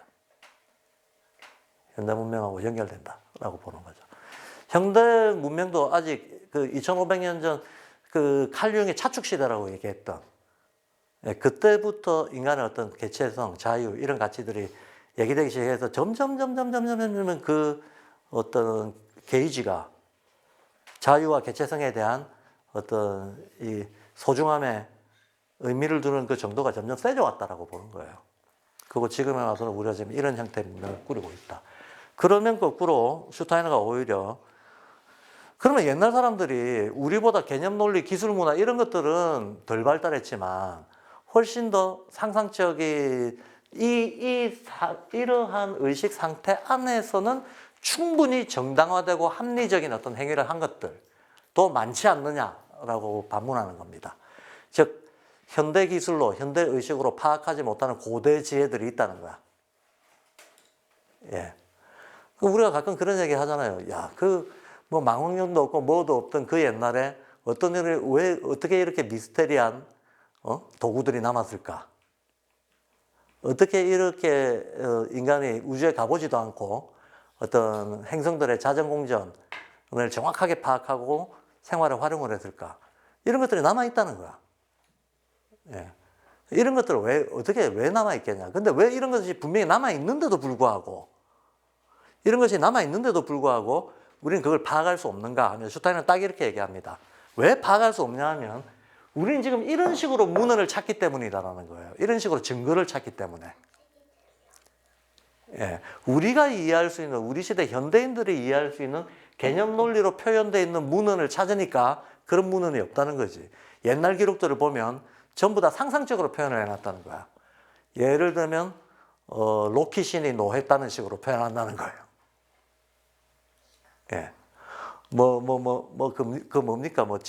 그리스 신화에 나오는 온갖 신들, 혹은 각 문명 지역들마다 신들이 다 있으니까 신화적으로 표현을 하거나, 오늘날 우리 기준으로 봤을 때는 미신 주술적이라고 생각되는 그런 식의 표현, 그런 식의 처방을 남겨놨을 뿐이고, 그래서 오늘날 사람들은 설사 옛 기록을 본다 하더라도 상상이네라고 생각해 버린다는 거야.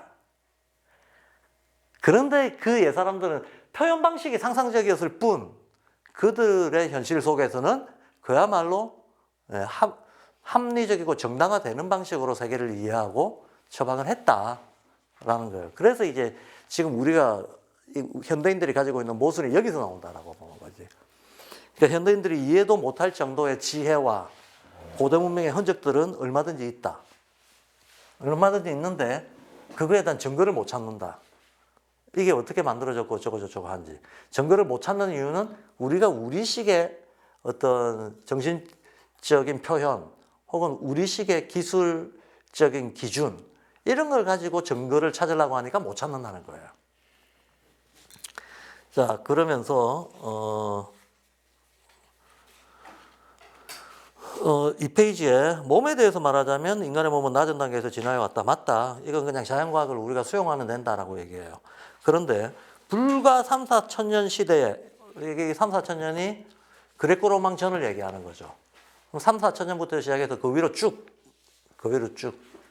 인류 문명이 시작됐다고 생각되는 한 10,000년까지 거슬러 올라가는 그 시대에 우리가 배울 수 있고 감탄하지 않을 수 없는 관점이 만연했다는 것을 알아야 된다. 그리고 그 고대 문명의 글들을 진지하게 이해해보면 그 시대 사람들이 우리보다 훨씬 앞섰다는 것을 알게 된다. 이게 슈타이너 입장이죠. 알게 되는데 다만 그들의 알면 오늘날 우리의 안과는 매우 다른 방법으로 얻어졌다. 맞죠? 그래서 사실 우리가 성인이라고 말하는 사람들이 다 그 시대에 몰려있는 거죠. 네. 그 방법이 바로 제가 굵은 글씨로 해놓은 거, 그 당시 지식이 오늘날 같은 형태로 전달되지 않았다. 현대 우리는 알을 개념으로 표현하는데 고대인들은 그렇게 안 했다. 그들은 시적 상상력으로 표현했다. 그래서 그 속에 남아있는 걸 이제 우리는 비유적인 시로 받아들이지만 옛 사람들한테 그거는 시가 아니었다. 네. 그래서 그들이 한때 동물 같은 신체를 가졌을 수 있지만 영적으로는 분명히 현대인들보다 더 지혜로웠다. 다만 밑에 있는 것처럼 그들에게는 자유의 문제가 없었다 라고 얘기합니다. 근데 이와 관련해서 제가 역학원리 총론이라는 글하고 우주 변화의 원리라고 하는 책에서 동양에서도 지금 슈타이너가 얘기하고 있는 딱 요 관점으로 인간의 변화를 보고 있다라고 하는 거를 이제 동양적인 문헌으로 표현해 놓은 거를 인용을 해놨습니다. 지금 시간이 조금 부족하니까 이거는 일단 한번 읽어보시고요. 다음 시간에 제가 여기 한자도 많고 좀 설명해야 될 개념이 있으니까 다음 시간에 좀 이어서 설명을 드리도록 하겠습니다. 어쨌든 내용은 읽어보면 결론은 똑같습니다.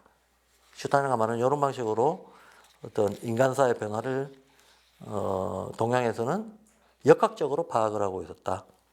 자, 자유의 문제가 없었다. 자, 그들은 마치 말하는 사람이 자신이 아니라 어떤 영이 그들을 통해 말하는 듯한 느낌으로 말했다. 예. 이게 기독교에서는 내 안에 그리스도 성령 임재라고 하는 체험으로 표현되는 것들이고, 그 전에 소크라테스 시대 때 신탁을 받는다든가 자기 속에 데몬의 소리를 듣는다든가 이런 게 다 이런 표현이었다는 거죠. 아, 나하고 영하고 같이 있고 근데 외부의 영이 나를 통해서 말한다 라는 느낌으로 말했다. 내가 라고 하는 주체성을 전제로 해가지고 얘기하는 자유의 문제는 없었다는 거예요. 네. 그래서 4페이지에 인간이 스스로 자유로운 존재라는 의식을 얻는 것, 이거야말로 인류문화사 지내부에서 중대한 일인데, 그래서 인간은 더는 본능이 동물을 내몰듯이 영이 자신을 내몬다고 느끼지 않게 되었다. 옛날 사람들은 영이 자신을 내몬다고 느꼈다는 거예요. 조상의 영이 나한테 어떤 운명적인 과제를 주고 있다든가, 내가 믿는 신적인 어떤 신성이 신탁으로 나를 지금 어느 길로 몰아치고 있다든가 이렇게 느꼈다는 거예요. 반면에 지금의 인간들은 자기의 의식으로, 자기의 주체성으로 그 영성을 이해하고 이게 전시대 인간하고 지금 현대인들하고 다른 거다라고 얘기하고 있습니다. 근데 이것도 현 시대에서 우리가 쉽게 말해 오성원적인 구석을 벗어났을 때나 가능한 얘기지, 그걸 못 벗어난 상태에서는 계속 옛 사람들은 미개인이더라고 하는 식의 물질주의에서 물질주의적 시각을 안 버리고 있겠죠. 일반적으로 보면 지금도 사회적으로는 그 시각이 공식적인 시각이죠. 예. 그러면서 이제 어떤 예를 들기 시작합니다. 그 예를 드는 거는 이런 거, 어떤 식으로 예를 드는가 하면, 이때 슈타이너 시대에도 남아있었던 사람들이 미신이라고 말하는 어떤 풍속이 있었다는 거죠. 어떤 풍속인가 하면, 어떤 지역에서 전염병이 돌거나 뭐 병이 돌거나 이런 재난이 있으면 풍속 중에 하나가 죽은 사람의 셔츠의 꼬리를 묘주에 묻는 거, 이게 병을 고치는데 마법 같은 효과가 있다고 생각하는 사람들이 있었다는 거야. 예. 죽은 자의 남은 옷 있잖아요, 유품. 내 셔츠에서 뭐 일부를 떼가지고 무덤에 갖다 묻으면 그 사회에 닥친 전염병 같은 이런 역병적인 재난을 이길 수 있다고 사람들이 생각했다는 거예요. 이런 얘기를 들으면 오늘날 현대인들은 그게 완전 미신이지. 무슨 옷의 어떤 그 일부를 땅에 묻는다고, 묘지에 갖다 묻는다고 사람들이 병을 이겨낼 수 있다고 생각하는 거는 그 미친 거지라고 틀림없이 생각하게 된다는 거예요.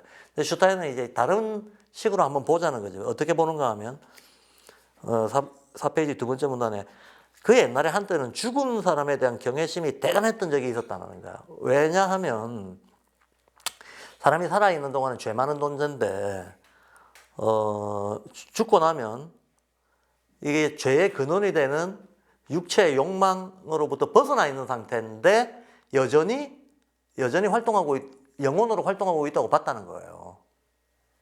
그러니까 살아있는 인간은 신체를 가지고 있어서 그에 따른 욕망 때문에 많은 죄를 짓고 사는데, 영혼들은 또는 영들은 그 신체성에서 벗어났기 때문에 더 대단하다라고 봤던 그 시절이 있었다는 거지. 그러면 산 사람들은, 이런 믿음을 가지고 있었던 사람들, 이 믿음을 가지고 있었던 사람들은 죽은 사람하고 어떤 관계를, 즉 사자와의 관계죠. 영혼과의 관계. 영혼과 어떤 관계를 맺으면 지금 나한테 부족한 어떤 걸 채워준다고 믿었다는 거야. 나는 죄도 많고 어리석어가지고 뭘 못 보고 있거나 이런데 내가 영혼들과 관계를 맺으면 그 영혼들이 나한테 이걸 볼 수 있는 힘을 채워준다라고 믿었다는 거예요. 이렇게 믿던 시절이 있었다. 그래서 죽은 자를 자꾸 떠올리는 이런 의뢰들이 많은데, 죽은 자를 떠올리게 되면 어떤 효과가 있는가 하면 무엇이 좋았던 것인가를 상기하는 효과가 있고, 죽은 자를 생각하면서 스스로를 더 나은 행위를 하도록 하는 이런 교훈적인 효과가 있었다는 거예요. 예. 사실 맞죠. 우리가 제사를 지낸다든가 조상의 제사를 지낸다든가 그랬을 때 조상의 공덕이 어떻고 이런 얘기 하잖아요. 그러니까 이들이 살아있으면서 얼마나 선한 행위를 했고 그 행위가 우리한테 왜 필요한가 이런 걸 떠올리는 게 의례행위라는 거지. 그래서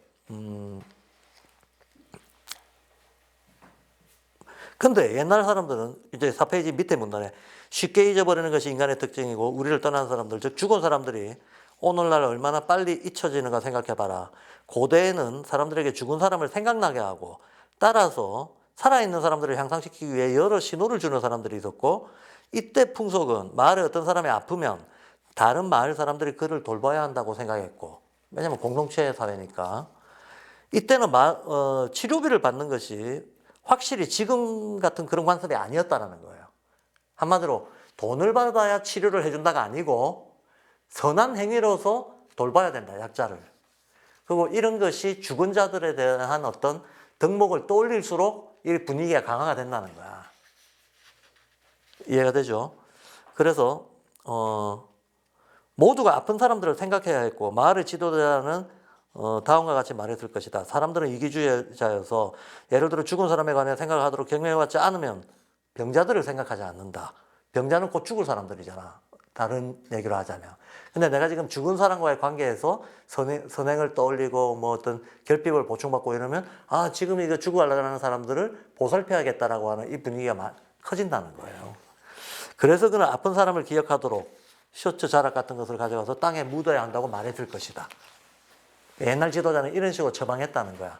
그러면 죽은 사람을 생각함으로써 살아있는 사람을 돌보는 것을 기억하게 될 것. 이 외적 행위는 단순히 사람들의 기억을 돕기 위해서 고안된 거다. 고안된 거고 상상적 상호작용의 일부로 이런 풍속을 이해해야 된다. 라고 슈타인은 얘기하는 겁니다. 이해되시죠?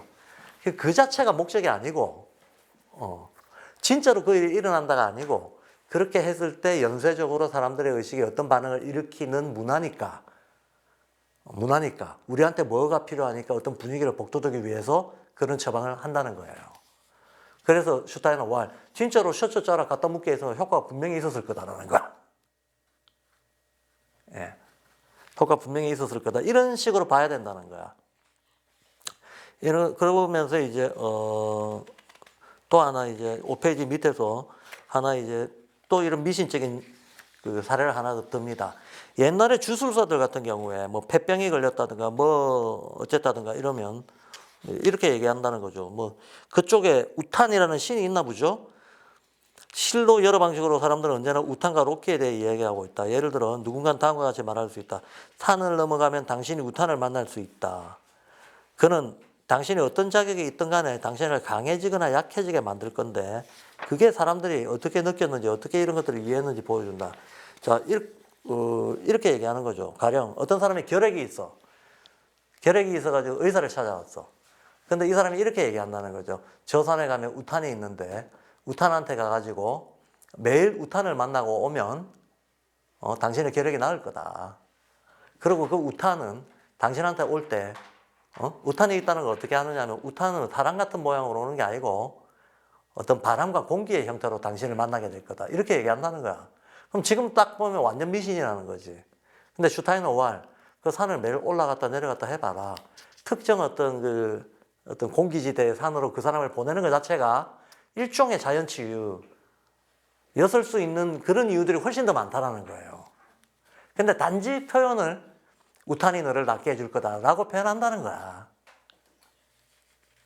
이해가 되시죠?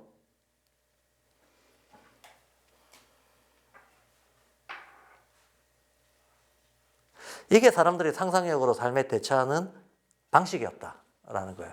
근데 이걸 보고 오늘날 우리는 미신이다, 신화다, 지어낸 얘기다 라고 뭐 얘기하는 거는 현대인들의 사고습관 때문에 그렇게 얘기하는 거지만 그 시절에는 사람들이 이렇게 어떤 세상과 관계를 맺고 특정 상황에 대해서 대처를 하고 상상적 대처를 하고 하는 것, 그거는 시대 문명의 성격 때문에 그런 거지 이들이 어리석어서 그랬던 게 아니라는 거예요. 그래서 그런 의미의 고대 지혜가 원래는 자유의지보다 더 위대했고 그리고 우리 문명이 이제 그 위대함을 되찾아야 한다. 말하자면 우리는 지성을 통해 영으로 되돌아가야 된다라고 얘기합니다. 즉 개체성, 자유의지, 의식의 발달 이런 걸 통해서 영성을 다시 회복해야 되는 것. 그것이 인지학의 과제다라고 얘기하고 있습니다. 그래서 이런 인지학의 과제를 우리가 이해하지 못한다 그러면 개체성과 자유의지가 가지고 오는 병폐도 있잖아. 그게 바로 이기주의, 물질주의 이런 거잖아요. 예. 이게 가지고 있는 커다란 영적 가능성도 있고 커다란 병폐도 있습니다. 근데 이제 이 영적인 과제 이런 거에 대해서 우리가 인식을 못한다 그러면 지금 이미 19, 20세기에 겪고 있듯이 자, 마지막 문장은 조금 읽겠습니다. 밑에서 두 번째 문단 중간쯤에 오히려 요점은 지성과 함께 앞으로 나가야 한다는 것이다. 오랜 옛날에는 인간이 지성 없이 영을 가졌다. 그리고 영이 떨어져 나가고 지성이 자랐다. 영이 떨어져 나갔다는 얘기는 도덕성도 같이 떨어져 나갔다는 얘기예요. 영성이 도덕성을 내포하고 있잖아. 이제 우리는 지성으로 인해 영을 회복할 수 있다. 문화는 이 과정으로 가야 된다. 만약 그렇지 않다면 사람들은 언제나 전대미문의 세계대전을 말하고 있을 것이고 정말로 서로를 전에 없이 악의적으로 해친다는 것이 사실이다. 그죠? 이기주의, 물질주의가 발달한 결과는 이렇게 될 거라는 거예요. 만약 인간이 지성을 통해 영성을 회복하기를 거부한다면 더 큰 전쟁이 우리에게 닥칠 것이고 전쟁은 더더욱 야만적이 될 것이다. 인간은 철장에 갇힌 두 마리 쥐들처럼 서로 파괴할 것이고 두 개의 꼬리 말고 아무것도 없는 상태로까지 서로 물어뜯을 것이다. 이것은 극히 거칠게 일어날 것인데 솔직히 말하면 인류가 총체적 멸종에 이르는 시기 된다. 이걸 알아야 된다. 한마디로 인간이 지금 우리는 지성이 만연한 시대에 살고 있는데 이 지성이란 통로를 통해서 상실한 영성을 회복할 때만 우리가 인간과 자연, 인간과 우주가 혹은 인류 전체가 하나의 공존의 원리 속에서 살아가고 있다고 하는 자각을 가지게 될 테고 형제를 가지게 될 테고 도덕성을 회복하게 될 테고 그런데 이런 영적 회복 없는 지성은 보다시피 이기물질주의에 내몰려가지고 극히 파괴적인 형태로만 작용하게 될 거다. 그 성과가 아무리 대단하다 할지라도 라고 이제 경고하는 걸로 이 강의는 끝을 맺고 있습니다. 우리가 지금 실감하고 있죠. 매일매일 실감하고 있고 그런 날을 향해서 슈타이너가 이 얘기한 지 100년이 지났는데 딱 그 사이에 이제 1차, 2차 세계대전 끝나고 나서 어떻게 좀 잠시 자제하나 싶더니 유엔도 만들고 국지전으로 억제하고 이런 방향으로 인류가 조금 억제책을 비록 서로 어떤 강압에 의한 억제지만 강압에 의한 억제책을 구사를 하고 있었지만 최근에 와서는 그 억제책이 더 이상 억제책이 안 된다라고 하는 현상들이 여기저기서 터지고 있죠. 우크라이나 러시아 전쟁이 그렇고 이스라엘 팔레스타인 전쟁이 그렇고 예고되어 있는 미국과 중국의 갈등이 그렇고 우리도 그로부터 자유로울 수가 없고 이 갈등의 어떤 확장이 어디까지 갈지 어디까지 가는가는 정해져 있는 거 아니죠. 현 인류가 결정하는 거죠. 근데 이 현 인류가 어떤 관점, 어떤 의식을 가지고 세계를 볼지에 의해서 우리는 여기 꼬리만 남은 쥐처럼 싸울 건지 다른 문명으로의 전환을 이룰 건지 이렇게 될 것이다 라고 슈타이너가 100년 전에 얘기했지만 오히려 지금 100년 후세인 우리들이 훨씬 이 문제에 대해서는 주변의 실감을 많이 느낄 수 있는 시대에 살고 있는 것 같습니다. 자, 오늘 강의는 여기까지 하겠습니다. 고맙습니다.